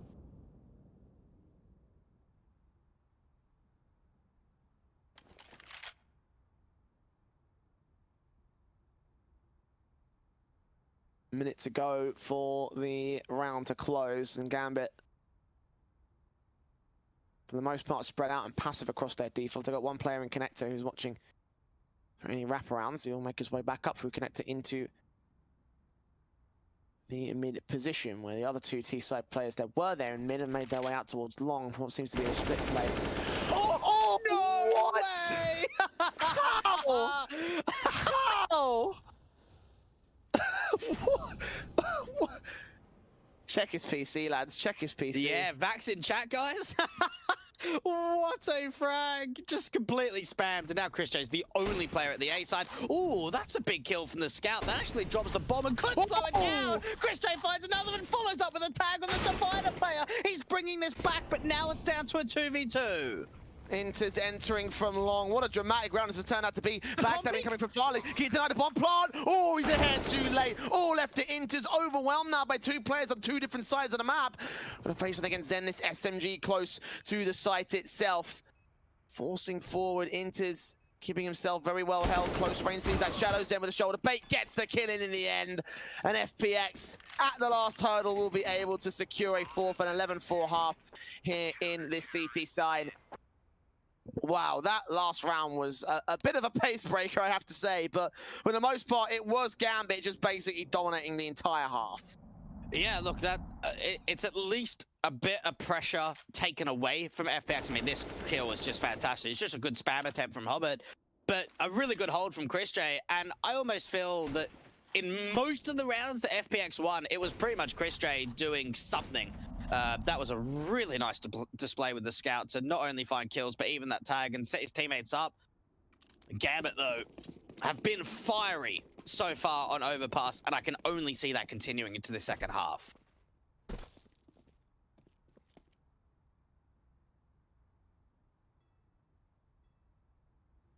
Double flash and defuse for Gambit's pistol setup over on Nafani's part.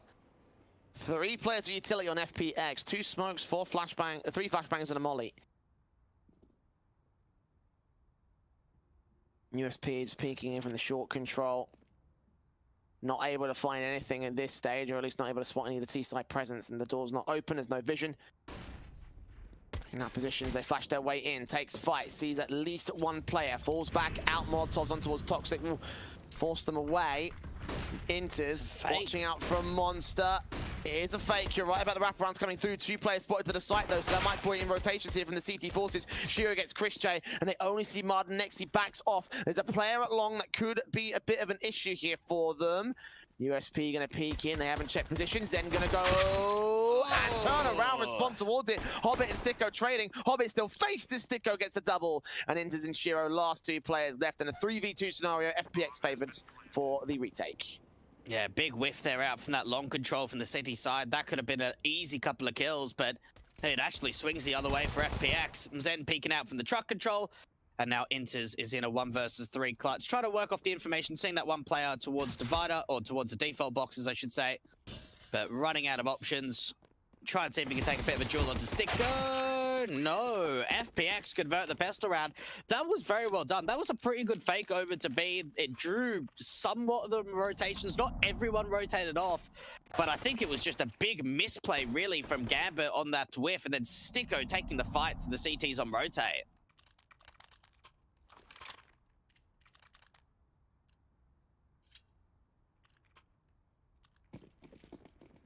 Galil's on for the T side, forced back on FPX's part against the Gambit side. Deagles, scouts. And better buy, obviously, for the T side, having won that last round, but even so, like, the damage being pressed up for Gambit, the potential that's in this team's favor. Scout shot does connect towards Farlig first. Damage done to Chris J as well, but he's the man that ultimately ends up with the kill. So we open up the round here towards top mid. It's a good start from Gambit. I think that they'll probably be happy with 2 tags, even though Shiro goes out. But they need to get the Deagles involved. A little bit of utility for the CT side. FPX just slow walking up from this long control. Flash going into the bathrooms, and Axel is slowly peeking in. Chris J goes aggressive without a teammate, and now it's a 4v4. And it could be another swing on the cards, and there is. Mat 10 frag, nice and easy. Couldn't land the Deagle shots, therefore it's a 2-for-1. Axel, though, uh-oh. Backed up, seen dead. I think the Galil saw him as well. Gonna wait for the face in, and Sticko isolates and takes him down. So, 2 standing for the CT camp. Gambit. 40 seconds remaining for them to defend against the FPX side. They're going to split up to either side as well. A Deagle in play for either player, and they're going to head towards Inters as well.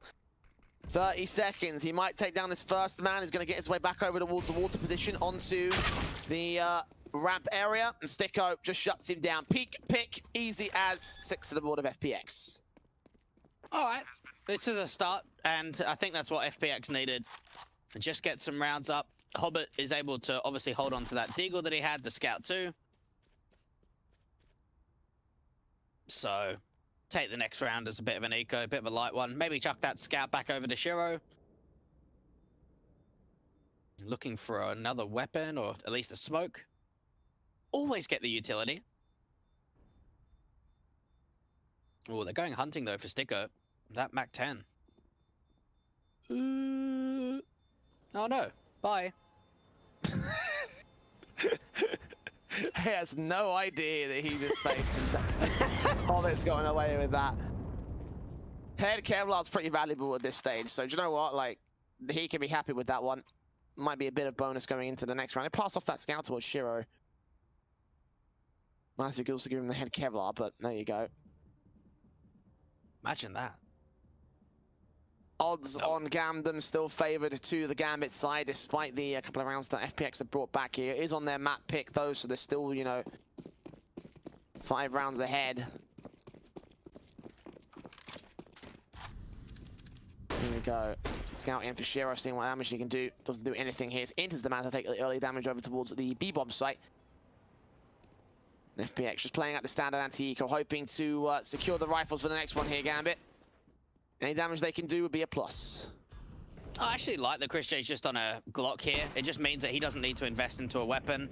Knowing that how much support he's got around him, he should be able to rely on his teammates. Just going for a little bit of an entry, but the look at the map control already gained. They've pushed Madam up super aggressive towards the A site, and Shiro's now really stuck here. Not sure if he wants to go over to the USP or the Scout, and, well, FPX, I mean, this is just a clean-up round, really. I'm going to find one to respond here, but it's only a Mac 10 that was dropped, I believe. Smoke Downs baited them into the A bomb site, actually. The bomb can make it planted towards B pretty easy. I'm not sure if they're aware of this or whether they're just trying to stack in and hope that they can isolate a kill back here on the Galil. Mac 10 does come up with a kill, actually, so far, but it's an extra $600 gained. A couple of automatic weapons that can also remain in play. And Chris J's without even a rifle in this one. I think he had a Mac 10, which he threw away a little bit earlier on, so he might not even have an automatic. Have to buy that back into the full gun rounds, which are coming up in the next one. 11-7. Gambit still leading. FPX, however, they're slowly but surely bringing this one back. Oh, can they get another kill? Actually, it's the COD player. Ooh, close to going down from Zem. But look, FPX are slowly bringing it back, you're right. 7 rounds up now. A nice streak going their way in the second half, and in round 15, it is just diving down. Oh, gets even closer. Oh, Zen sweating it there in the end. Why not use the Galil, though? That would have been easier, right? Jay, like, are you a pro player? I mean, now he's quiet. No, I'm not. Do you want to tell him? Right? Do you want to tell Winters that? Because I'm all right. I don't want to tell him. I'm not telling him anything. I'm asking you. I don't know. Like, maybe. Yeah. He could have. He could have, for sure. See, when you're posed with the question, you go silent. You don't Yeah, know but what I don't to ask say. the questions. Yeah, And well, then I that do. way it's, yeah, that is, yeah. Anyway, look, for FPX, right, like, they could set themselves up really nicely here. You look at the buy from Gambit, there's no kits, there's a little bit of a lack of, when it comes to the utility, and there's that instant reset potential. Run boost out from long, no one gonna be here for the city side. So it just looks like it's like Sticko being that late lurking monster, but outside of that, just trying to take some long and bathrooms control, perhaps. Nice adjustment there from Farley to be able to get the crosshair placed towards the flower pot boost. No one is there to receive it, so ultimately it is a play that is wasted for the FPX side. Hasn't given away any info towards the Gambit camp, so no harm, no foul. It's map control gained at 50 seconds to the clock in FPX. That bomb out towards long with mid control being taken. The player that was lurking over towards the B angles has now started to route back in to join the main T side force. They're executing A here. Yeah, Gambit have got a really good read on this situation, though. They may have spotted something just out towards that long contact, but 3 players at the side and Shiro playing from APC. Oh, Farlig almost gave up the angle. Time is incredibly low here for FPX. They have baited out Shiro. Rephases though, Molotov to his position, sees a hand of one man with utility in it. Axar will get the kill, Shiro and Farley going back and forth. 180 flick back from Axel, can't hold down the line as Zen picks up Nafli to a 3 versus 2. 10 seconds left, the bomb plant can just about be secured here. Catching off Zen, spray throughs awkward, he evades most of the damage. And while he will try to deny it from here, it's a little bit too far gone behind the default boxes. Stick up pushing forward, catching Robert on the reload. Inters can get the response frag, but a 1 versus 2 for him. 3K clutch. Yeah, he's out of there. He doesn't want anything to do with this. Gambit have not won a single round so far on CT. Yeah, maybe they're kind of hoping they won Inferno now, because there is not a lot going for them in this last little portion. Things are starting to look very awkward. That was a pretty nice CT setup. It looked like Shiro's playing out from Bank. They had Nafany and Hobbit getting involved, and then just sort of out of nowhere, the trades come back one-on-one, and then they just entry out the bomb site. They'll have to be able, well, they probably can't buy here. I mean, Inters could drop an M4, but I think it's better just for a half buy investment around the M4. Max round loss bonus. 4 rounds in a row on the T side, and yeah, look, this is much better. I think this is kind of the buys we wanted to see from FPX in the first half, which we didn't quite see. And now their buy strategy has actually gone, you know, to some semblance of sanity. We can actually see some performance from them. Yeah. Been 4 rounds in a row for Fun plus Phoenix. 3 rounds the difference right now to the Gambit lead as Hobbit. The Eagle up close and personal. Oh, flick towards Zen, lands perfectly. Needs a bit more though. They know exactly where he is. Can't land on Christian, unfortunately, but he has the info on where that bomb is. Well, we've seen some nice Deagle kills from both respected teams actually in this grand final, but no follow-up though from Hobbit to really make it too exciting. CTs are starting to push in towards that short water control while FPX starting to focus in on this long challenge. It's something that we have seen from FPX is when they do take long, they're pretty much only challenged by a bank player or when they actually push up almost towards a bomb site itself. 3 rounds the difference and looking to try and see if they can get that even smaller Axel. Ooh, now it's an advantage, but they're not going to try and pick up the weapon. FPX moving up. Player on short didn't see them coming. Nafly's going to hear these footsteps though. 45 seconds to get the bomb planted and drop. M4 in the back. Let's go try to provide support. Sticko catches off 1, not quite the second. Axar falls to a 2 versus 2. Inters with the only rifle in play for the CT side, waiting back behind the smokes. 30 seconds, they've retreated towards short. They're going to consider the rotations, but it's going to be very, very slow if they do. And they've already wasted time. They're trying to bait in the CTs to make a rotation mistake.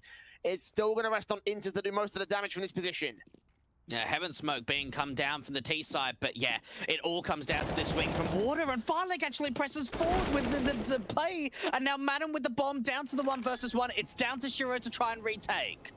The Eagle up against AK, single K versus 3K, and Marden flicks towards the spray. 4K, 4 HP I should say. Loads of A's, 9 on the board of FPX. They continue the round streak. That's 5 in a row on T side now.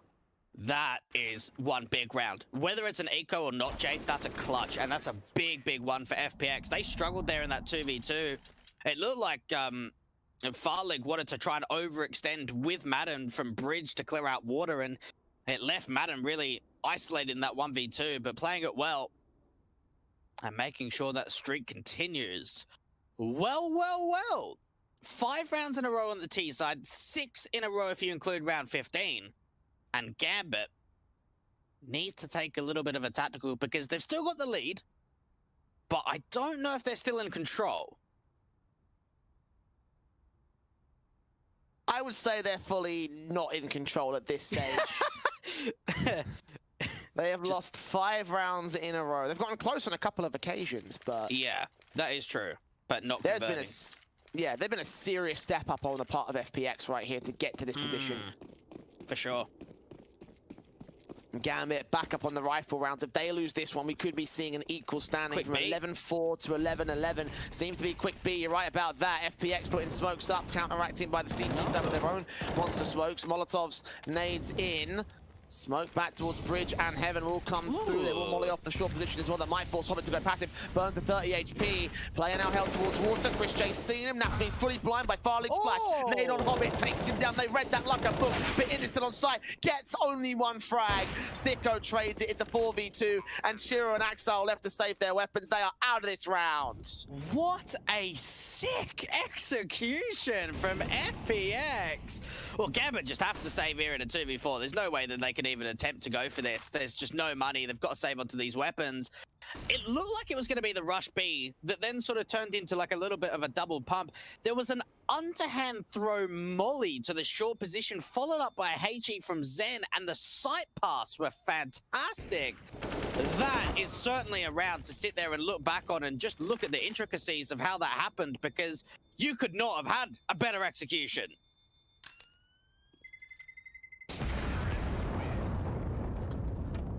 Absolutely beautiful there from FPX. Yes, they did lose 3 players, but they've got so much money it won't matter. Built up over 6 rounds in a row. And you got to wonder from the Gambit side, like, what's going on over there? You know, like, what's the comms like? What's the mentality at this stage? Good question. They've got 11-4 up, absolutely eviscerating FPX on their best map in the pool, by the way. Yep. And now suddenly, the European core has managed to find its way onto a real good spot. And now within 1 of the lead here. Buyback is going to come through from Gambit. Look at the fast plays out from the AK here. Farlig straight on towards this short position. It's definitely an Axel that open up with the M4 and the AK kills. Hobbit turns up on Farlig as well. Now Gambit are alive. Took him 6 straight rounds to finally shut down FPX. Zen, 1 on 5. Bomb on his back, making his way towards A. That's going to help their confidence immensely. What a shutdown. That round was over just so quickly. It was a little bit quicker coming out from FPX. Not quite a full rush or anything, but certainly a little bit faster. And, well, just the initial engagements were just won by all of the CT side. Everyone getting a kill except for Shiro so far. And Zen might just have to save onto the AK. Ooh, it's going to get hunted here by Nafany. This is an easy kill. Good read. There it is. No one going down. 12th on the board for Gambit. That's what they needed. A strong round like that to get them back in. You could feel he wanted to go for a knife kill as well, but not to be. The odds at Gamdom now starting to favor Fun plus Phoenix. They were favoring Gambit all map long, but now things have turned back around. There's still a 2-round lead between these 2 teams, though. Gambit reinstating it at 12-10. But they need... They just need some serious turnaround potential right here. FPX have had control of this game, and if they can shut them down, if they can break the economy, it could be a very, very different set of circumstances for this team. It's out towards mid control for the T side. Broken money status, smokes go up, and they hunt for mid control. We even talk about the level of comeback this was for such a one-sided first half. Remember, too, that 2 of the 4 rounds won in that first half was Chris J getting a massive 3K, whether it was with the Scout or whether it was with the Deagles. Ooh, Gambit, though, pushing through the Monster Smoke. Look how much information this is going to give them. As soon as they clear out Short Water and Monster, they can rotate the Heaven player back to A and have a 3-man A setup. Yeah, Nafany on his way to join the likes of Shiro and Axel. Incendiary's down as they realize what's going on. They're going to push one player up through that monster control, leave one player back on the B site in case short is going to be a wraparound rotation. They can go through connectors, so there's always going to be that. The 4 players to hold off against them. Orp peeking in, Vishiro hoping he can find something against these guys here. They are going to continue pressing up. There was a bit of a rotation coming in from Christo, thinking it might be best to look at the B-bomb site, but now they press on. Nades towards Shiro's position. Spray from Nafani. Couldn't line up anything. Blinded off. They're going to line up for Akside. Instead, he only gets that one frag. Farlig trading it, and they open the backlines as Shiro responds. 3 versus 3. Good headshot. Spray through. Doesn't quite follow through as Chris and Zed low HP with a 2v2, and now to 1. Oh, and there we are. Hobbit and Shiro just making it work between them. Great retake coming up from Gambit. Lots of trades back and forward between the two sides. And, well, that's going to be a 13th up for the CIS guys. FPX. Some of the entries towards the site were fantastic there. The double nade stack in towards that bank position. But just keep going back and forward. And they're in a position where they can't really buy here, Jay. This has got to be a half investment. It's got to be an eco.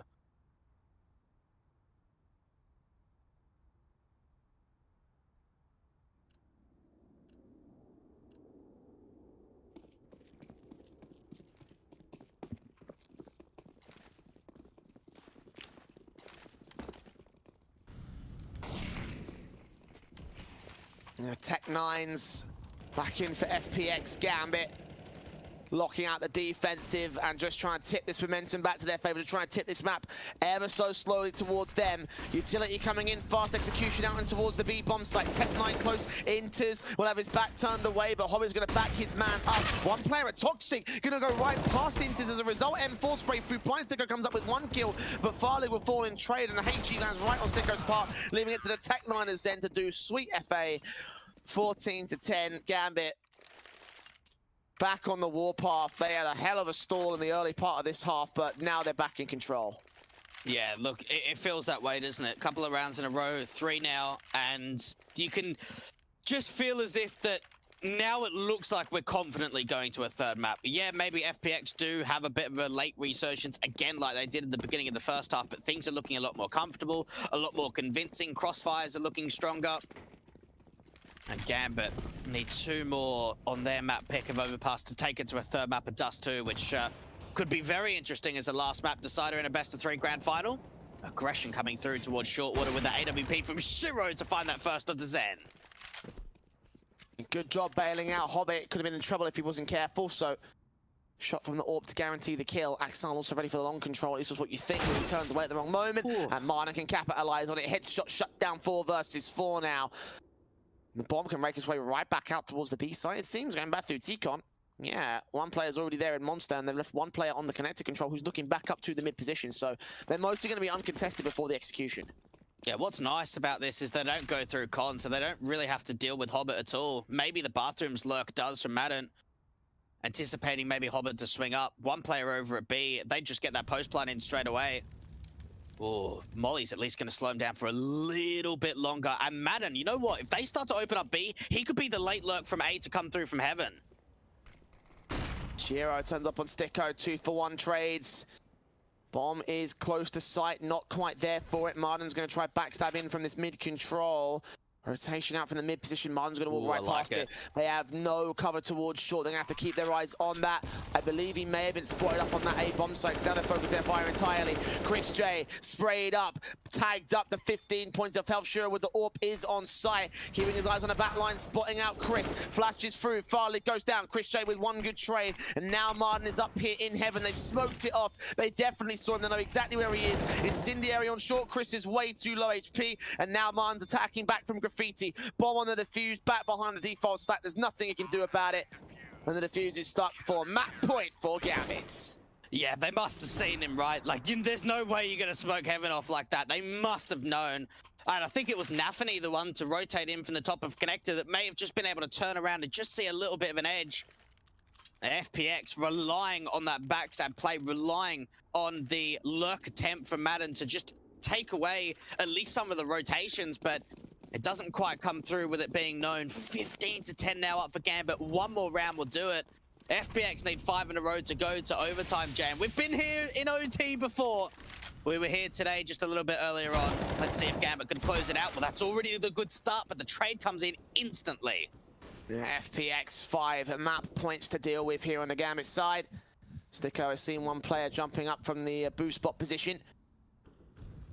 1-for-1 trades coming out very early on in this one. Look at Hobbit, however, up here into the T-Con area. He's moved all the way through underpass and backstabbing against them.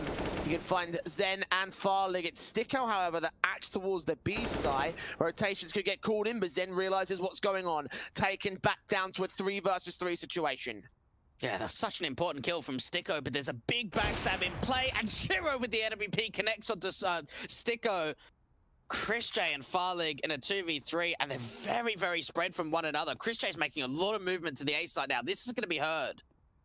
AK up, or Pashiro watching. Smoke down towards that cross position. Nade to his angle should do some damage. Not a lot, though. Shiro's watching the battle, expecting another player to be out here somewhere. He might not expect the aggression from Chris to come through. He sees his man, takes the headshot back to a 2 versus 2. Okay, FPX now in control with the bomb plant to be secured. And they don't really know what's happening here with Farlig. They know the info of Chris J, but that's pretty much it. Wide swing out to Bank. Nafany finds that pick, and now it's down to Farlig to clutch. Bomb spotting on default as well. Does not need to move from the bathrooms area unless he has to spray through and deny it. Smoke on, tap through against Nafany, still on the bomb right here. Spray's awkward, Hobbit sticking it, and it's over. Ninja defused for a 16-10 for Gambit as they win out their map pick of Overpass. A bit more of a challenge than what they expected, but now we're even up in the series. Dust 2 is our third and final map. As we head towards a break, we're going to find our champions of Snow Sweet Snow.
How appropriate for the grand finals to end on Dust 2. How appropriate for the grand finals to end in 3 maps. Gambit and FPX have gone blow for blow, taking their respective map picks today. And now they end on a very firepower-based map. And we were saying before we got into the series that because of Dust 2, Gambit may have won out on the veto, but can they win out on this series here? They took their map with a lot of difficulties over an overpass. It wasn't easy, was it? It looked like from the turn of the half that things were just going to spiral out of control for FPX, but they really brought it back. They showed some really dominance, some good CS coming out from them. So I kind of look at Dust 2 and I throw it up in the air. I still think that Gambit have got the opportunity of closing out on Dust 2 and winning this this grand final. But if FPX can play like they did on Inferno and play like they did on Overpass, I think we could have a serious challenge on our hand here on who takes forward in Dust 2. I absolutely agree. Like, this could be a really, really interesting affair at the very least to say. You know, I think that there could be some, there could be a real big brawl on our hands in terms of like individual performances and, you know, talking about like, you know, these guys as individuals. Obviously, Gambit, I think, would beat FPX when it comes to pound-for-pound firepower. So for me, I'm still all aboard their hype train when it comes down to Dust 2, when it comes to this series.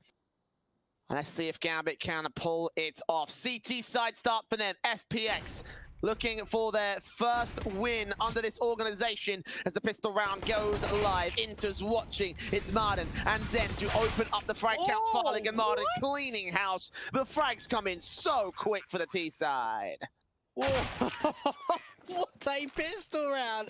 They cleanly go into that B site, and the frags are so instant, just straight raw entries. And what a round for FPX. You spoke about the potential for the first win under the new organization, Jay. We saw them in DreamHack Open January, going to the grand finals. They're in the grand finals again today, looking to try if they could do what they didn't only very recently. But Gambit going straight in for the force buy. I did not expect to see a pistol start off like that. No, it was absolute domination, to say the least, from the FPX side. AK's out immediately for them, not even wasting any expense in this one. Gambit down to the Deagles. We have seen how well these Deagles can fare. Gambit right now, what are you giving an opportunity to refrag back against these guys? The Deagle set towards this long control from Hobbit is ready for T-side players to receive. AK's up, tapping through. Marden takes quite an amount of damage, actually, through the hand cannons landing on the shoulders. Not quite to the headshots, though. That nade from Axel actually will finish off the job he started. Do further damage onto Chris J too. Gamble rotation coming in towards the A side because they've cleared out the upper and lower tunnels. Another nade coming in. Not as much damage this time around, but Hobbit's seen a lot of info. Deagle back behind the smoke, sneaking forward. 2 flashes over and out. Zen stick on Chris J all tagged. Zen will go down. Second player seen. The second bullet lands, and Chris J stands alone as Hobbit stands up, and Farlig is in a 1v5. Oh my goodness, what a return from Gambit. What a dominant anti-eco force by no one falling for the CT side. Hobbit. Just connection after connection. Second kill onto Sticko was beautiful. The third one onto Chris J. Oh, that's what we've come to see today. Grand final time, baby. 1-1. So early up. The force buy is working well for Gambit. FPX losing so many rifles, of which all 3 are saved in by the CT side, so they've got firepower for days. Yes, there are no players with head Kevlar on FPX, but going forward, if they can keep those AKs in check for the rifle rounds, we could be looking at a very fun time for the CT side. It certainly could be. FPX going relatively quickly into that short commitment. Now, only just really one player towards the A site. They've actually drawn a player around towards CT. Nashira with the tag from the scout, the follow-up incendiary is going to just slow down that push for at least a second. Ooh, could be a bit of an opening. I don't know if they saw that player from CT. They might have. Oh! Just Chris J's Deagle is insane. Like, yeah. Why would you even doubt it for even a second? Like, just... my word. Did so well with it over on Inferno, and now here he is on Dust 2, kicking things off for the T side one more time. Sticker looking in towards the mid control. There's nobody here on the B side defensive, actually. They've got to rotate back. Marden could be a casualty, an easy one for the SMG. No, he swings back at the secondary kill. Stick up close range. No. Oh my god. It's Deagle 2. It's Deagle Dust 2. FPX about to pick one back, 2-1 up on the T side now. Forget Source 2, it's Deagle 2. That's what I want to see. God, what a round. That was so insane. And they could even be on for more as Farling's Deagle. Well, Shiro just didn't see that one coming. Axel just trying to survive in the pit, and FPX go, right, let's just try and pick up all the weapons that we gave them that we'll now get back. Oh! What? They just don't miss. Are these rounds? They just don't miss. Well, Gambit have got a force now. They're not going to be on the Deagles, though, because they've got a fair bit of money behind them. So it's actually going to be rifles up on that city side.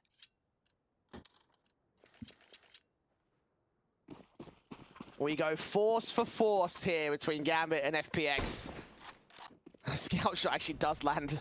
Oh, sorry, it doesn't land, excuse me. I got that confused in terms of the board. That one does, though. Madden down, headshot through the wall and through the mid doors.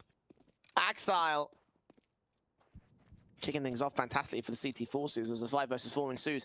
FPX have already pushed up to the long control, however. A man advantage for the CT side, and they are bringing quite a lot of players over, not getting that second smoke down just of yet. Molly coming out towards the site itself. There is a player on top of the boxes on the side trying to see if they can create a bit of an angle. Hobbit's boosted up. Inter's going to go down. Shiro does find a kill, though. Hobbit waiting. May have been seen. There's Farlig with the kill back. One player at Gandalf. Nafri does drop Farlig the bomb in the opener. 3 versus 2.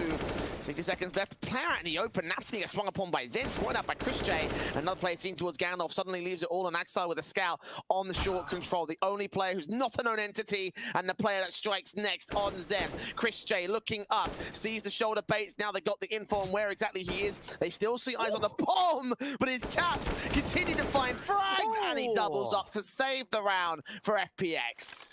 That's a big recovery. That's a really nice job there from Chris J. We saw the opening scout kill coming through mid. Hobbit playing on top of the boxes. Looked like he could have been on for a lot, but in that 2v2, Chris J just delivers. What a tap. Some of these shots are just coming out of nowhere as we start off Dust 2, and now we don't continue going back and forward with the force buys. A couple in the row for FPX, a harsh eco, no investment up for the CT side. Breaking point for this map up for this start. Gambit have got no choice but to go USPs in this round.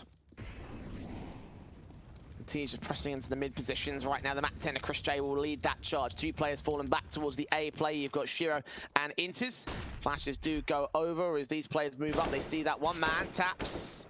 Marlon going to try to get his own stylistic shots. Tags up Inters. I thought that was a headshot, honestly. Actually, the Mac 10 turned away against Shiro. Shiro will find that frag as a result. Martin can trade. Double up. Nice and easy. And Pistols get cleaned up. If they can get a kill in the sense that they're actually able to pick up a weapon, then that would be great. I mean, even getting a pick, I suppose you are limiting the T-side economy to an extent. I mean, not a massive amount, but any damage is good damage. Ooh, Hobbit now getting involved with the USP. And Anthony and Axel now, 2v3. How much more can they find? They've already got a couple of kills. I would say for a Hashiko, that's even better than what you would normally expect. If they can find one more, that would be great, but Axel going down towards the B site, and they've got Nafani Yak here towards the long control. If everyone pushes long, then maybe he could catch them off. Sticko's the closest player to his position, but... Well, actually, wait a minute, hold on. No, smoke's up, so he's going to be able to pull some cover. Sneaking through it, though. Sticko takes him down. Yeah, 3 alive, so overall the money profiteers for FPX. Gambit now up for the first gun round here, their first buy. And the odds over at Gamden, our betting partners have decided that this is going to be as close as you can possibly have it. And yeah, I can understand exactly why. This has already gone blow for blow. And yes, they have pulled away by 3 rounds here, FPX, but rifles back in, anything can happen in the next 2 minutes. Well, the one big difference, Jay, is that FPX have never gotten off to good starts in either map, right? Like Inferno, although it was quite a close half, they were down 1-4. They started off the second map of Overpass even worse. So this is already a good start to get that early momentum going. But with the AWP in play for that city side, it does allow the opening pick. Zen completely blind too. Nafani peeks with it. A couple of great advantages being found from Gambit. Madden taking a lot of damage. Does find one. They've got a Cherak in the car position. And this is looking much, much better from Gambit. Axar with the latest kill on Sticko towards long 4 versus 2 situation. Of course, Martin's on low HP. He's found the only kill of the round for the T's. Start pressing towards that B bomb site where you have got Intus holding from car position. This has been an absolute life position from him as well. He's defended so many B site takes as well. So when they go for the execution, you want to keep your eyes on him as the main anchor. But for now, Farley in a 1 versus 4 won't be focusing on execution. He might just be focusing on survival because, well, he's at a 3-man disadvantage. CT pushing up real close towards him. He evaded the position on Suicide. He'll look back towards it now. Are inches separating him and Axel. And yeah, he'll make his way into the B site, see what damage he can do.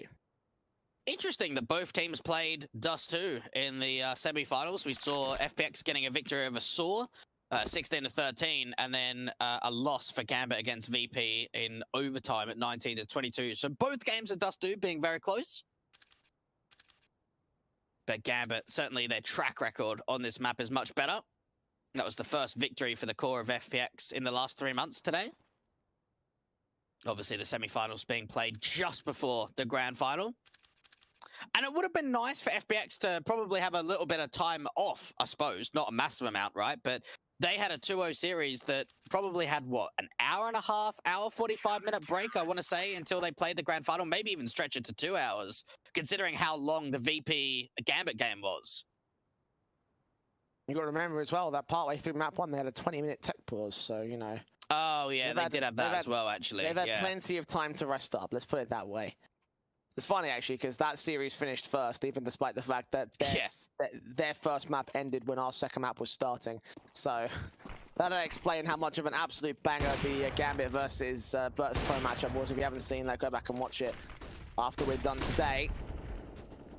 But right now, we are focused fire on the grand final between FPX and Gambit at this stage in time. We've got long control coming in from Sticko. Pushed up, Zen's right behind him. It's Martin down in the lower tunnels. That might hear a footstep or two from the mid doors. Is he going to catch off Nafany? Would he peek and blind it? He could do it dry. But Chiro's also there to back him up. I think he's going to flash his teammate in instead. Axel also there towards the short presence. Martin could be on the 2 frags. Sees that one. Turned away by Axel. Kicks things off. I like that it didn't peek straight away from that flash. It goes over the top and you're kind of thinking, right, this is where the mid-doors player and the short player swing, but they actually slow it down. Then Axel goes in for a little bit of a slow peek into that Xbox position. Quite a lot of players around this A site. Slow walk in coming in from Zen, getting very close to the bomb site. So as soon as those cross smokes come down, he can just wide swing onto the site and try and deal with Hobbit.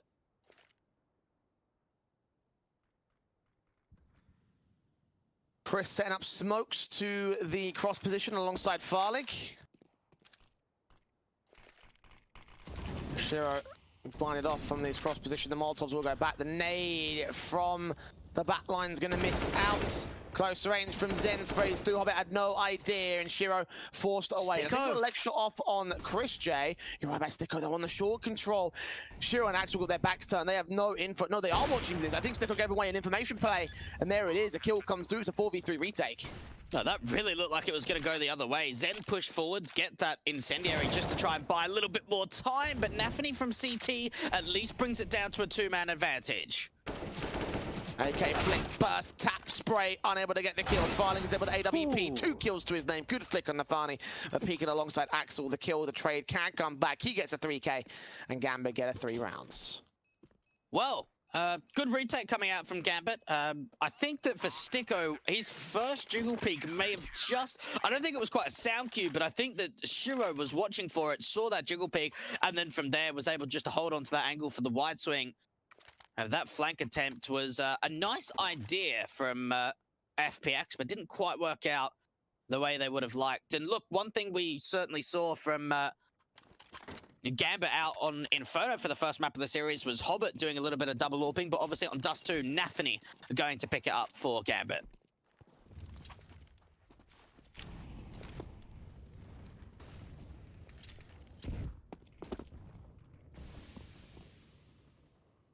Tech 9, Chris J pushing up to position.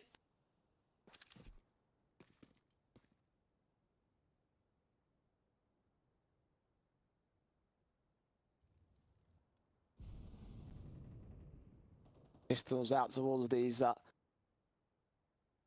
tunnels areas.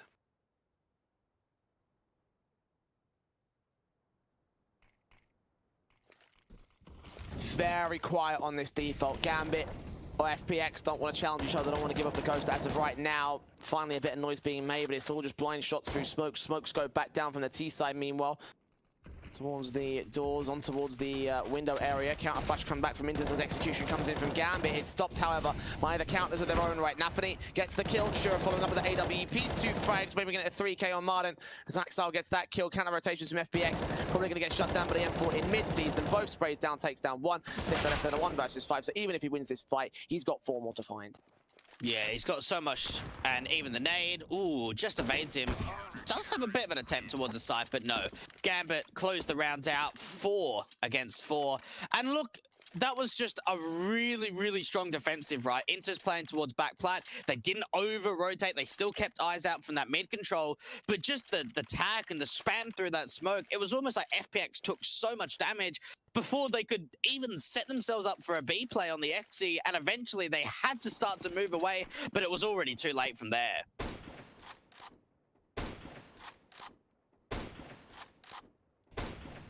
Scout shot.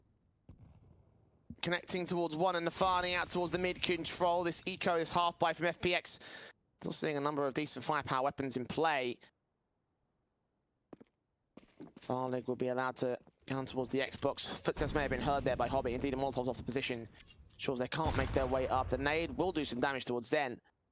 FPX focus towards the A play, and Shiro is ready with the AWP to shut them down. Just that single smoke for FPX to try and get into the site. If they can bait off the AWP and try and force him further back, there could be a chance for a bomb plant. They get that run boost out. It seems like the bomb plant will at least come through from the T's. Oh, big nade. Oh, wow. That's so much damage done to Sticko and Farlig. Down at 3 HP from like close to 100, I believe. Axile will take down Farlig and Zen. Sticko next to go. 1 Deagle back over to the B-bomb site, trying to get a pick back on Nafany, and Martin's missing every single bullet. Chris J's already gone down, the bomb's in CT control, so regardless of what happens here, this is a round for the CT board, a 5th to the board of Gambit, a lead to be taken against FPX. Martin just looking to do some damage to the CT line, take some weapons and Kevlar out of play, and in the end, it doesn't happen. And look, unfortunately, that half-buy didn't really get a lot of success. That was a fair bit of a heavy investment from a couple of the players from FPX, so it might limit them to an extent. I mean, if Sticko goes AK armor, then he's going to be quite light on the util basis, just a single flash.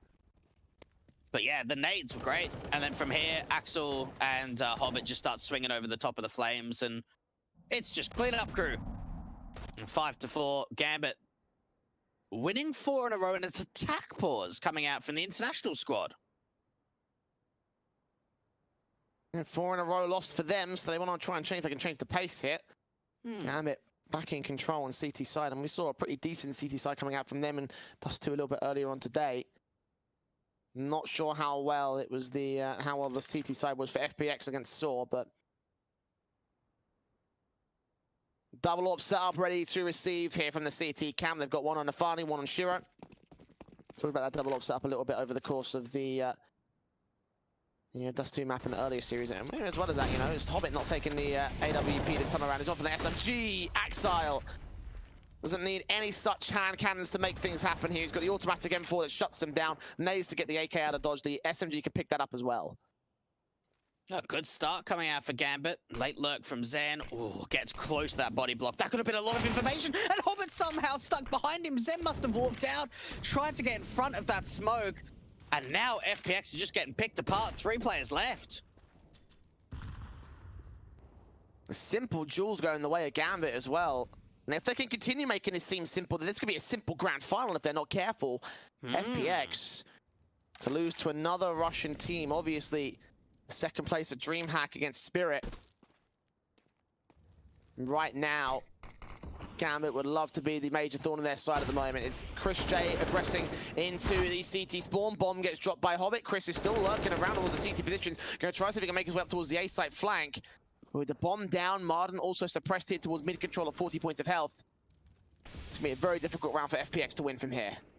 Chris J's got to make a play, and he's been able to sneak through. Hobbit with the straight spam, and probably realizing, how is someone behind me? As Chris J does at least do some damage for 2 picks, but can't deal with the AWP in the site. Gambit now starting to look pretty threatening, Jay. Now, maybe there were a few kills towards the end of that round that Chris J was able to find, but it was that opening 5-on-3 for me that made it the most threatening. Yeah, absolutely. Again, those kills came in super quick and super easy.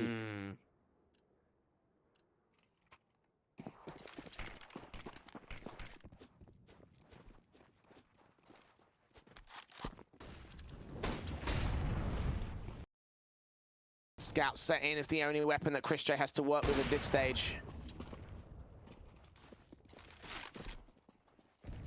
The AWP and the Farley by comparison, he backs off, looks towards that mid control. Sticko, only player that could give up the ghost here is the T side, just lean up towards this short position. Have the smoke set in for Farley to probably get themselves a bit of cover going in towards an A plant. But FPX, their likelihood of winning this round is still pretty low here. Yeah, their last 5 in a row, they've only managed, I think, a single bomb plant. So it has been very much eco buy. Run boost comes out. Tough shot to hit from Shero. Run boosts, missed out for the AWP, and Farlig can turn that Deagle straight to ahead. 5 versus 4, making it 3 as Martin also gets the Deagle involved on Hobbit. Now a player held out towards long. Sticko's lurking in the mid control, expecting someone to come through from this position. But no, he starts sneaking up the back lines back to CT spawn. AWP picked up, shut down. They're finally only getting Zen. And now from here, it's all to Inters. Takes that one frag. Axile also held towards long control. He's such low HP that it might be better to save the weapons. Indeed, Orb getting picked up. Backed away as FPX take one away from the CT side. And that's one of the big concerns. Oh no, they accidentally jumping there for Axel. But if a run boost comes up towards short and the player lands and you haven't killed him and you haven't got away, he's probably going to land the shot. That's what happens to Farlig. He gets run boosted out, missed shot from Shiro. As soon as he lands, the Deagle domes and Axel might even fall too. Ooh, almost a bit of a turnaround, but FPX secure it. Only let one weapon stay in play. And those odds up on screen for the, well, I would say match winner, but map winner too, considering this is the last map in the grand finals. Do make sure to check out our great betting partner in Gambit. Get involved in all of their odds, Jay, because this is the last match of Snow Sweet Snow 1.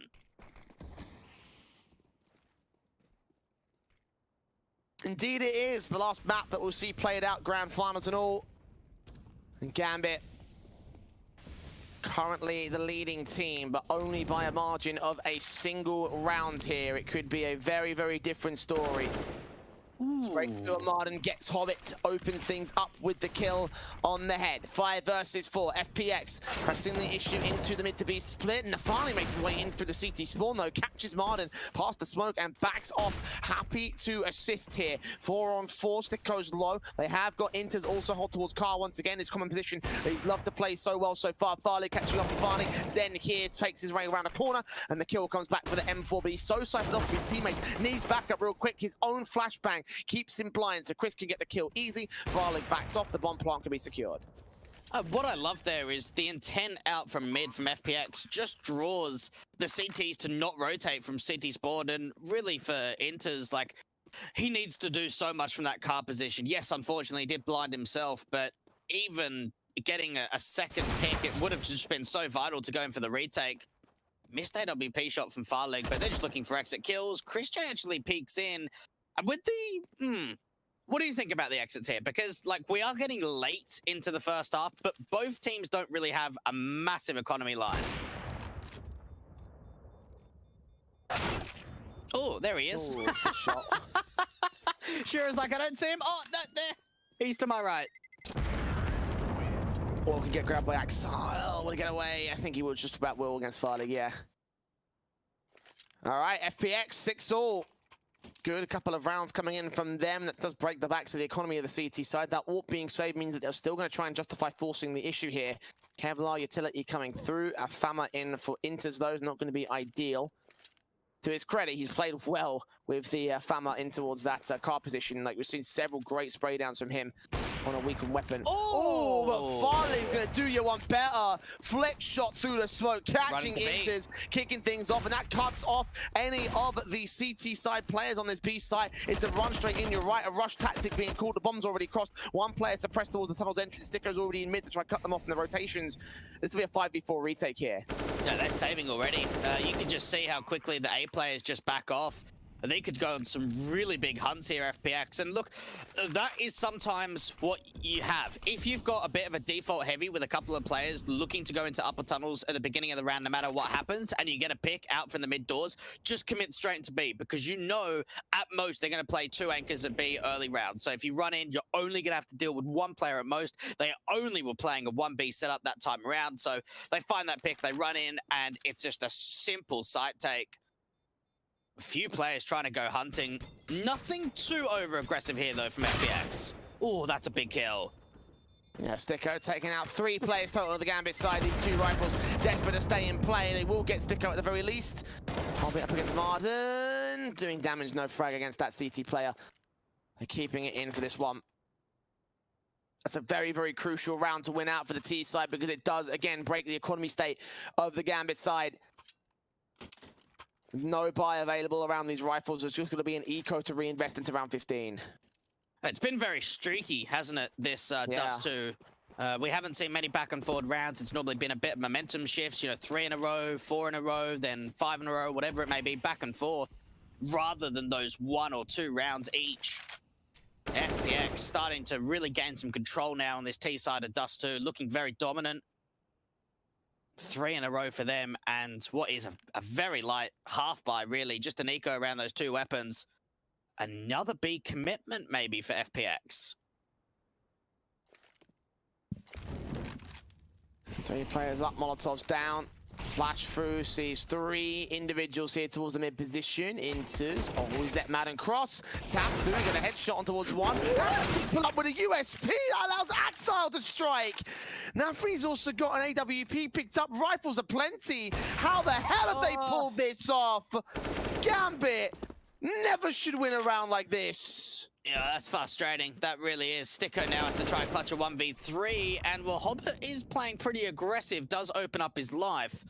Knows that Nafani picked up the AWP somewhere over at the B side, but how does he read where the player is from window? Well, he's seen the jiggle peek at least. AUG backs off, not even going to worry about Sticko. Fights and wins it, actually. Maybe you might have to worry a bit more. And that's sort of Nafani. AWP watching for the bomb plot. Knows that Sticko's got to come through via the B side. After that, he's got to run all the way around to the lower tunnels. Pushed up aggressive. He's waiting on a big box cross. So long as he lands the shot that he needs, he'll win this round. Oh, Sticko, the nade's out. That's going to do it. Nafani evades it. The pig's back in, and Sticko clutches with a 4K on 6 HP, winning the half for FPX. But Gambit did so much with so little there. They really did. That opening position not being checked by Madden, and Sticko winning out a 1 versus 4 clutch, Jay. That is really what FPX need to lift up their spirits. Wow, that was very well played. That's probably up there with that clutch from Hobbit that we saw in the semis. Very well done. Yeah, like, you can make the exception. It was on an eco, but that still could have been a round that Gambit had a very high chance and likelihood of winning. And now they take a tactical to say, guys, come on. Did you see how many players we had alive? I mean, why is Hobbit getting that aggressive? Just as Sticko takes down the short player, Hobbit's then swinging out from mid doors. He knows better than that. To not get too hungry, to not allow 1v1 faces in a clutch situation. That's probably what's being relayed over. Look at the AWPs out for the T side line, buying down because they can afford it. 4 big AWPs out. Firing squad down the mid position, going to give up the ghost on that one. Obviously, they have AKs they can swap to. Double AWP setup still for the main default positions here for FPX. Nafani going to get tagged up quite heavily by the AWP in mid as well. Farlo spamming his way through the smoke. Can't quite catch the kill in the end, so keep the double AWP setup of the CT side intact. Triple boost. Triple boost. This could look back towards Plat. I don't think Inters will be ready for this. All down to timing. They're firing through. Ooh. Gets caught by a leg shot. Not a kill, though. Now they just commit straight away, and Nafany actually beats them to it. The bomb gets dropped. Sticko is the bomb carrier, and now things get very awkward. At least with that lurk smoke, they can push forward and try and pick up that bomb. They've just picked it up, but the nade and even the tag coming through, was that with the NWP? I can't quite tell either way. Chris Martin and Zen are heavily tagged, and Axel's leaning in. He's seen one player going to fight against Zen, and the AWP, but Chris J can swing back and respond. Awkward stuff from the M4, but Nafani can trade it right back. Flashes towards mid, going to allow him to peek up and Shiro with his AWP on sight. He's got a difficulty to deal with both the short and the long control. Molotov's in, smokes down, backed up for him. Swing out from Martin. Can he find this player? If he does, it will be all the A defense taking the hell out of dodge. Taps through, missing the shots. Farley gets the kill instead, and he doubles up on Hobbit and all. The time that they double up on the T side actually turns around an advantage for the Ts. And Nafany and Inter's footsteps being heard, and Farlig is having one of those rounds. 3 kills for the Danish AWP. And now Nafany has to try and clutch out a 1v3. What a hold this has been so for Farlig. Nafany, an important kill, spots out the player to ramp, but Chris J finds a finishing blow. 9-6 half in favor of FPX, looking dominant and strong over on that T side. Absolutely, they were. A very, very good T side from FPX. Well, I ask you to cast your mind back to Dust 2 against Virtus Pro when Gambit had their 10-5 scoreline against their nature. They were able to bring it back with 10 rounds on T side, so keep that in mind. There's still a lot of potential for Gambit into this matchup. The second half is ready to go live very quickly into it as well. Gonna get much sweatier, I suspect, from here on out. Let's see whether they can do something going into the attacking half. We've got the utility out for Hobbit and Nafani. Smoke flash, smoke molly. I think a P250 was dropped for Shiro to play Raid Boss in this one. They've got the fuse and double flash for Chris J in this particular exchange. And a fast B play looks to come through. Oh, this looks quick. This looks proper quick out from Gambit. Or do they slow it down? They do. Shiro being the spotter out from mid. Hasn't really seen too much info in terms of crossing over.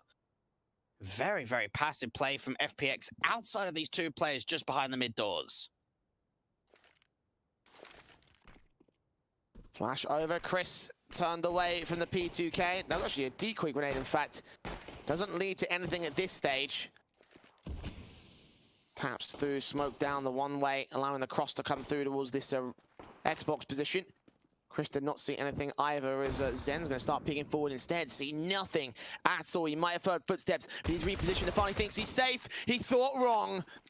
5-on-4 gain as the kill comes back, and they're rotating to B site. Hobbit's done a great job of paying every player in, but they realize it's not going to be the site hits. And now more info comes through. Things are getting very awkward here because now they're starting to regress out from Xbox with a man advantage. And Farling gets a couple of kills. The bomb gets dropped. What is this pistol round? Farling looking for a little bit more. Shiro finally with a trade back for the Ts to get them hungry for something. But so many more kills need to come out. Hobbit getting involved. Chris J now peeking into 2v2. What's going on? Back and forth with the trades. USP for Sticko trying to fight back. Hobbit goes down, dropping that bomb. It's all on Shiro. Raid Boss at less than 30 points of health. Sees both CTs here. Sees Zen also shoulder baiting, taking minimal damage. Can cross towards short, can make his way towards the bomb site. That's his only option. Knifes out, run in for the kills. Is he going to plant safe or plant open for sure? Safe plant, I think, is going to be his best bet. Flashbang also goes over. He's hunting for the frags instead. Baits them in. Oh, he's got Zen, but now he's going to go for the plant safe. Here for Goose. No jump face, no kill attempted from Sticko. He's known back here to the ramp control. He's going to move up, jump facing Shiro. Here's the footsteps continuously to the left-hand side. He sees his man, he tags up, but he's forced to reload as he runs out of ammo, and Sticko can celebrate with a 10th pistol to the favor of FPX. Do you just want to be in the guy that almost won a 2v5? I mean, FPX had so much going for them, and they just kept fighting over and over. At least Gambit get the bomb plant. When you think of where they were with Shiro towards top mid coming out from Longhouse and Hobbit in the lower tunnels with the bomb dropped, they have done wonders to turn that into a 1v1 situation and get a bomb plant. Gambit, maybe they'll be disappointed that they lost it, obviously, but you've got to be happy with the positives there because now they can force the investment coming out.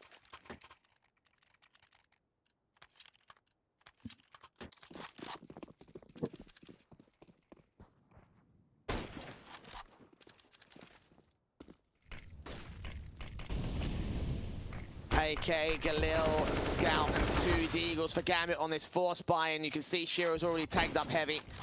Best to pass that rifle off to somebody with higher HP. They've got head Kevlar across the board. Yeah, giving it over to Nafani instead. Sticko, close range with the Fama here towards this big control. He's so ready for someone to swing on him. He's playing anti-flash at the moment. Smoke goes down. No wallbang attempted. And FPX just very quietly taking these faces. Might see one player below the smoke. No, Farley doesn't take the shot. Yeah, they've done that opening little bit of damage onto Shiro. And Madden's taken some in return. Very passive to A, almost a bit of a retake setup coming out for FPX. They've now put emphasis in taking some of this long control, but that's forced Chris J away from the side.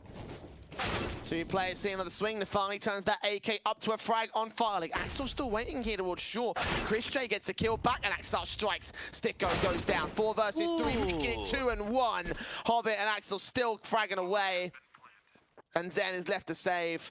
Not even an M4 in his hands, but he's going to go down if he tries to fight. In fact, he might go down anyway. Yeah, they might go hunting here on the T side. I mean, it'd certainly be nice to keep all those weapons in play, but if you can limitate that FAMAS from being brought in, that would be even better, I think. No, they might just leave that one player of Inters to the site itself, just in case there is kind of any cheeky attempt at a retake, but Gambit going back and forth. That is how we started off, right? We saw FPX winning pistol, losing the anti-eco, but then winning the next follow-up. So I wonder how much of a mirror image we're going to see again.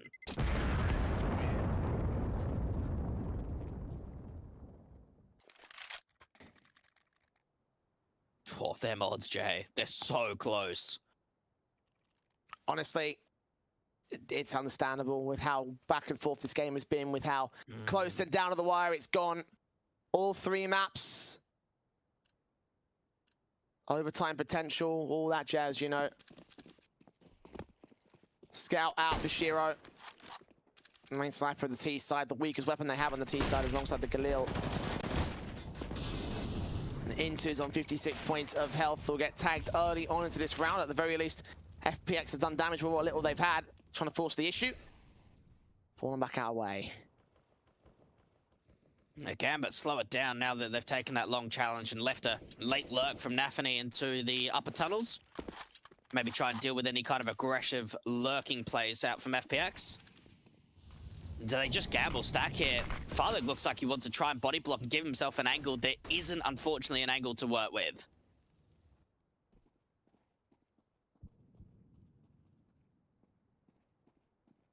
Aggressive CT is going to get hurt out. Ooh. Nafany knows where they're going. Will start to make his way into mid control as a result. There is one player watching it in Sticko, but he backs off towards that B site and he's going to lurk towards mid. It's going to be long control for the most part here for Gambit. They've got to go towards A play, or they've got to go fast rotation back into B. 45 seconds to make the hit. He would have heard Sticko rotating away, so whether that's the information that it's actually a gamble stat coming in because of those rotations, short volley being thrown by the T side too, I think they're going to commit into the stack here, Jay. But then they got an option. Last second hit coming out. Nafani is going to spray through, get one. Martin trades it, blind taps through the smokes. Axar will get a kill, almost getting a second. But not to be. Bomb plant secured here, 4 versus 3. 2 rifles now to work for FPX. Do they want to go for this retake? It looks like they do, actually. 2 kills coming back and forth really quickly. And Farley suddenly left with the Galil as the only player left in play. As this will be 8th to board of Gambit. I'm not really sure what happened there. So I saw that Shiro was lining up a molly to that short position from long, and there was that single mid lurk. But FPX had the right read of the gamble stack A, and then all of a sudden they started rotating away just as Gambit started the commitment from long. Maybe something got pulled out from mid in which that they thought it was an A fake and that they were going B. Whatever it might have been, it was a misread from FPX, and Gambit pretty much run into almost an empty bomb site.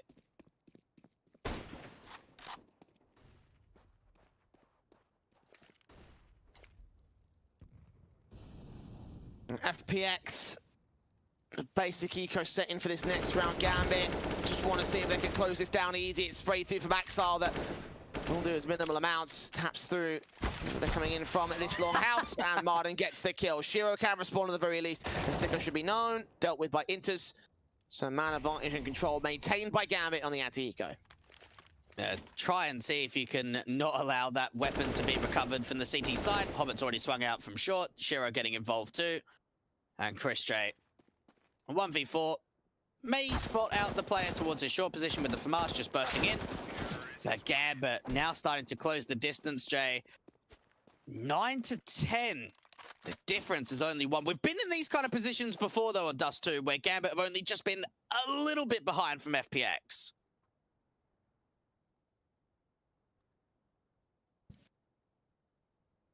Yeah, 3 rounds in a row to get to 1 on the difference here. FPX may have won the pistol in the 9-6 half, but since then it's been a dry spell for the CT side. Admittedly, Ecos have been forced out and they've had very difficult buys coming forward, but let's see whether that can change up here. They've got the M4s, the FAMAs, the AWP in for Farlig, who's been stellar with the AWP so far in this map up, by the way.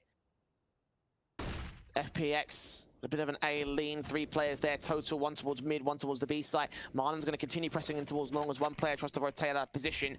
That's a good call because that's where the bomb is. Yeah, good resmoke too, just slows the play down, means that Gambit can't just capitalize on running out with a flash and just taking Longhouse. So it will mean that Madden's going to have to wait around for a little bit more for contact. Now, the one thing that does concern me to an extent for FPX is the lack of utility here, Jay. Yes, you've got the AWP on Farley, glass cannon you can add too, but it's no kits and very, very light on the util basis. It looks like it's going to be an A split out from short and long for the T's. 4 sees 1 player out. Martin gets that kill despite being blind, but a flashback. AWP of Farlig there to drop the second player as well. That's the bomb in the open. T-side players pressing up towards shore. Shiro will get 1, but Farlig trades it back. Hobbit and Chris J also get trading themselves, and it's all left to Shiro now. 1 versus 3, and against Farlig, he's not going to get a chance. 3 kills to the name of the CT AWPer, and a 9th to the board, 11th to the board, I should say, for FPX. He's playing well. He's playing really well. That was a great bait setup coming out from the CTs to contest that long challenge. We saw that Madden was playing a bit of an off angle in pit, and while he gets that first pick, he kind of tries to go down the pit ramp to just get further away and actually bring the swing out from the AWP to find that 5-on-3 from Farlig, winning out some very, very important jewels. Gambit do have enough money, though, to force the investment, and they at least have got a lurk very quickly into the lower tunnels.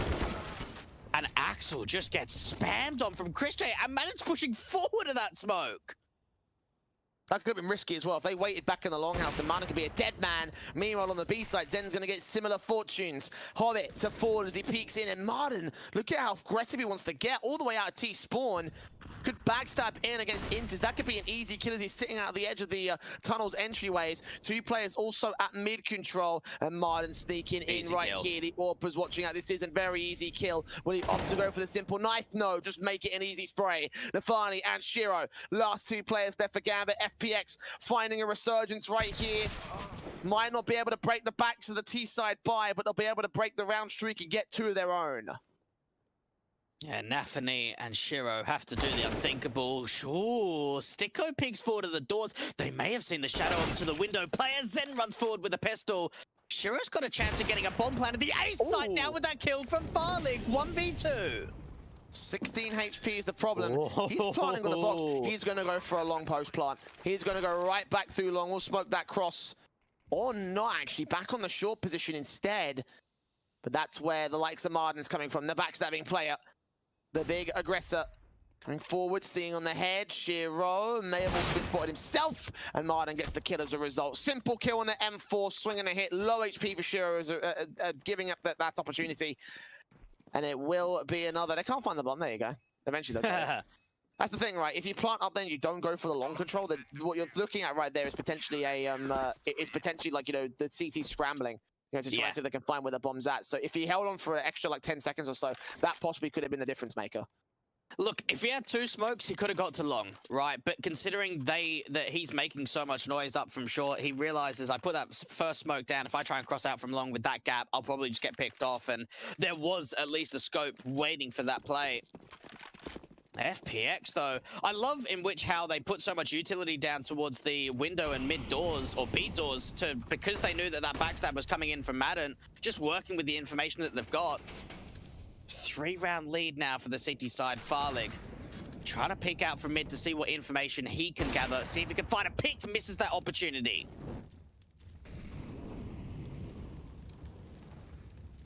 Molotov's on. Chris moves in with a flashbang, bursts through. Counterfires to try and stall the T side at this stage. Good plays in from the coordination. The short players. He needs to back off in this angle, actually. Marden with the AWP going to focus fire on towards long control. One player from the mid doors, two pushing up here towards the B tunnels. That's going to get a lot of information with a run boost from the Farney. Shut down by Chris J. Hobbits will also fall. A spray's awkward, but it's still good. And he's staying around. He's even brought Madden in for a bit of a crossfire, but Inters with the wide swing has found the answer back. Man advantage still in favor of the CT side. Madden getting pressured. He needs more assistance as he swings out. Inters gets another kill, but Shiro is left to clutch once again, Jay. Almost mirror image from this last round. Up out. Oh, he catches Sticker with a good flick. Bomb plant on default as well. One player dropping. He actually sticks it at the last second. Molotov to force him even further away. Almost caught that second player jumping up, but Farley there towards short. Knows exactly where he's aiming. Gets that final kill. Double AWP save for the CT side as FPX now 13-9. Starting to climb the ladder to the win. Gambit need to shut them down soon. Yeah, Gambit have got to get more involved, Jay. They're running out of rounds. They're running out of economy. They're going to have to eco going into round 23. FPX can try and extend this lead even further. They are 3 rounds away from taking home their first victory under the new organization and 40,000 USD. I'm sure that would help with the loan out for Mouse Sports from Chris J. Get a little bit of prize money would be fantastic. And they're getting close, Jay. You can feel it. Even running double AWPs now. Zen picking it up for the first time.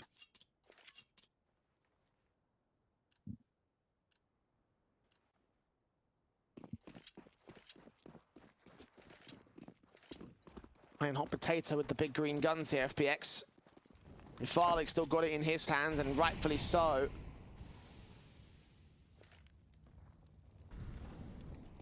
All 5 players here on the Gambit side out to the tunnels. Mostly towards upper, some players towards lower. Smokes down as Hobbit leans up with the Deagle, jump facing, looking on position. Did receive an AWP shot, doesn't quite get the kill off against him. He does get tagged pretty heavily though. The pistols of Gambit looking to execute in towards the B site here. Only a single player, Sticko, playing from back plat. He's used all of his utility, Jay. Even the rotates are going to take some time. 2 players out from mid. It's got to come down to the information gathering straight away from Sticko, and now the play's coming in. Chris J with a kill, finally opening up on Hobbit out towards the mid-control. Farmer in the backlines bursting through, seeing all sorts of T-side players. And a three-way crossfire can take them down. Inters and Shiro getting tagged pretty low. AWP in, good shot on Inters bomb plant. I thought he was going to go for a wall bang there, but he opts against it. That cost him his life. Axile taking out Zen, Chris J, Shiro going back and forth, 2 versus 2. Last 2 players seen, and they're able to clean up house. But for an eco, a bomb plant, and a lot of damage being done to FPX, keeping the money low so that way when they do win a round, they can potentially carry it forward. But 14-9, there is 5 rounds of difference and 2 to the win for FPX. Yeah, Gambit would have realized too, after that round's over, after getting 3 kills and a bomb plant, that maybe the B-site defense is weaker than what we think it is. That was a little bit of an awkward hold coming out from Sticko from back plat after he used all his util. It looked like for a moment there that Gambit may have just had what it takes to get those trades together. 14-9, a 5-round lead, almost a shot coming through from Shiro. Oh, fast play into B, it's gonna be the B play. Spraying through, Sticker gets that 1 kill, Inters can trade it back, flashes forward, Zen with an AWP peek in, the smokes go down, the nades can return back, do a lot of damage to Gambit. The flashbangs, however, keeping him at bay, away from position, can't see anything past this smoke, he's just trying his luck and firing at the right timing, peeks up, sees one, flick back, does not connect Farlig, however, better luck on his part, blind through it, takes out Nafani, and the bomb plant can be secured here. 4v3 retake for the CT side. And there's a lot of util, Jay. 3 players coming in from the upper tunnels. They're going to have to trade out evenly onto Shiro with that back plat position with the AWP. To pick up, get a shot, but Zen and Farley get the kills together. It's all on Inters. And looking the wrong way at the wrong moment. Diffused being stuck. FPX now. Map, match, and tournament point here in Snow Sweet Snow. 6 match points for Gambit to bring it back.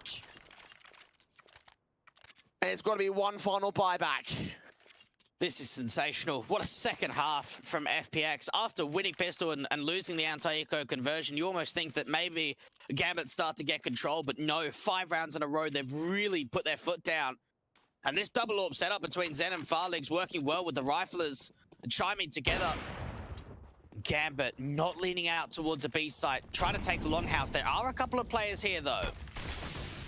Look at Axar forcing forward, taking a bit of damage, but dishing some out towards Marden instead.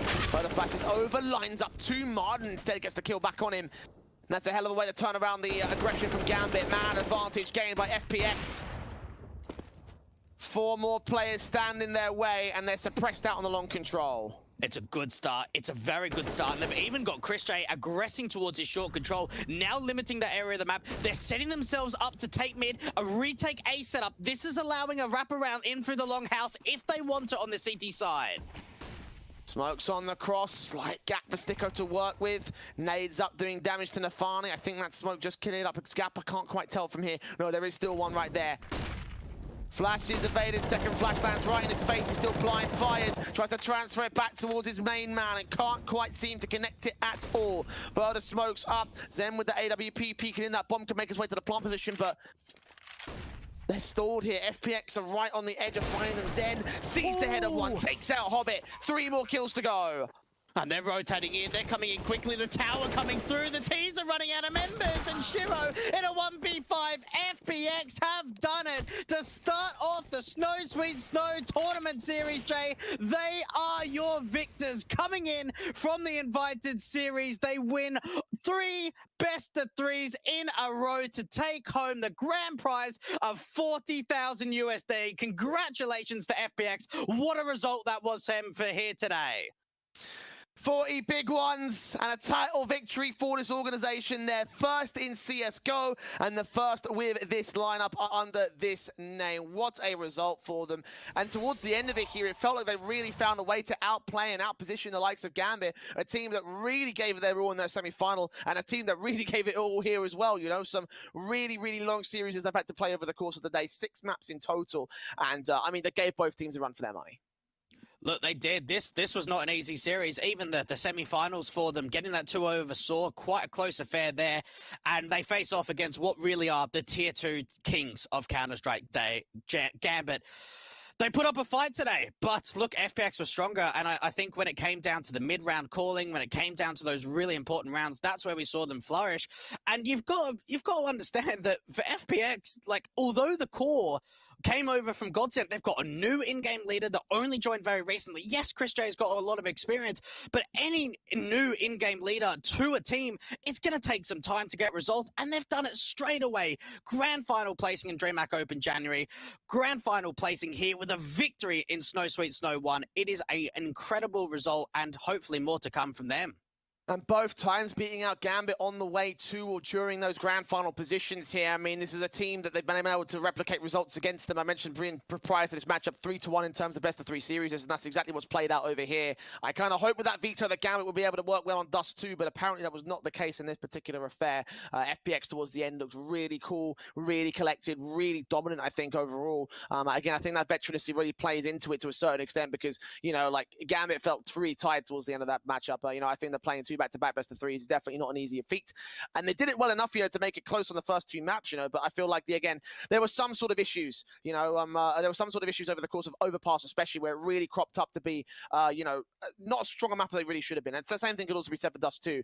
But, you know, like, I feel like there's still a chance for them, you know. I think if they ever met FPX again, they've got a lot of great information to pull from. I think they could still beat this team at some point in the future. Yeah, well, look, hopefully that matchup comes through at some stage because, yeah, I think that for Gambit, like, they did give them a good run for their money today. Unfortunately, it just wasn't quite getting over the finish line. And what a tournament this has been. I know that for you and I, Jay, personally, we've only been involved in the playoffs, but to think that we've gone from, like, the regional group stage over towards the regional Swiss, into the main Swiss, and into the playoffs, like, it's great to see that we've got some very strong invited teams that gave some of, like, the main Swiss guys a good run for their money and you know, working with a huge amount amount of teams. I think it was 44 teams in total, Jay, competed in Snow Sweet Snow. Over 40 grand. We had 40 grand for the grand finalists, but $100,000 in total. And it gets split, for so many different teams. I think it's fantastic that some of the lesser known teams and some of the weaker ones also got some prize money involved in this event. Absolutely, and I mean, obviously, the increase in prize cash will continue on throughout the tournaments to come, because this is not the end of Snow Sweet Snow overall. It's the end of Snow Sweet Snow number 1, but Snow Sweet Snow number 2 returns with our regional group stage on the 15th of February. That's already been announced, so I'm going to be excited. Again, we're going to be involved in playoffs, and even though, as you mentioned, our experience might not extend throughout the entire tournament, we've had some of the most banger matches as well. Going back to the FPX versus Forza, for example, like that was one of the best series of the year so far. And seeing that also get replicated here in the grand finals, absolutely amazing for this team. And obviously it's carried forward to get themselves a amazing sort of victory for FPX. Again, their first win here in Snow Sweet number 1. Congratulations to FPX. Hopefully we'll see you back here in the next one as well. And hopefully we'll see you, the viewers, back here in the next tournament as well. Again, 15th of February, so make sure you're catching all the action here on twitch.tv/TebTV and our B stream at TebTV3. But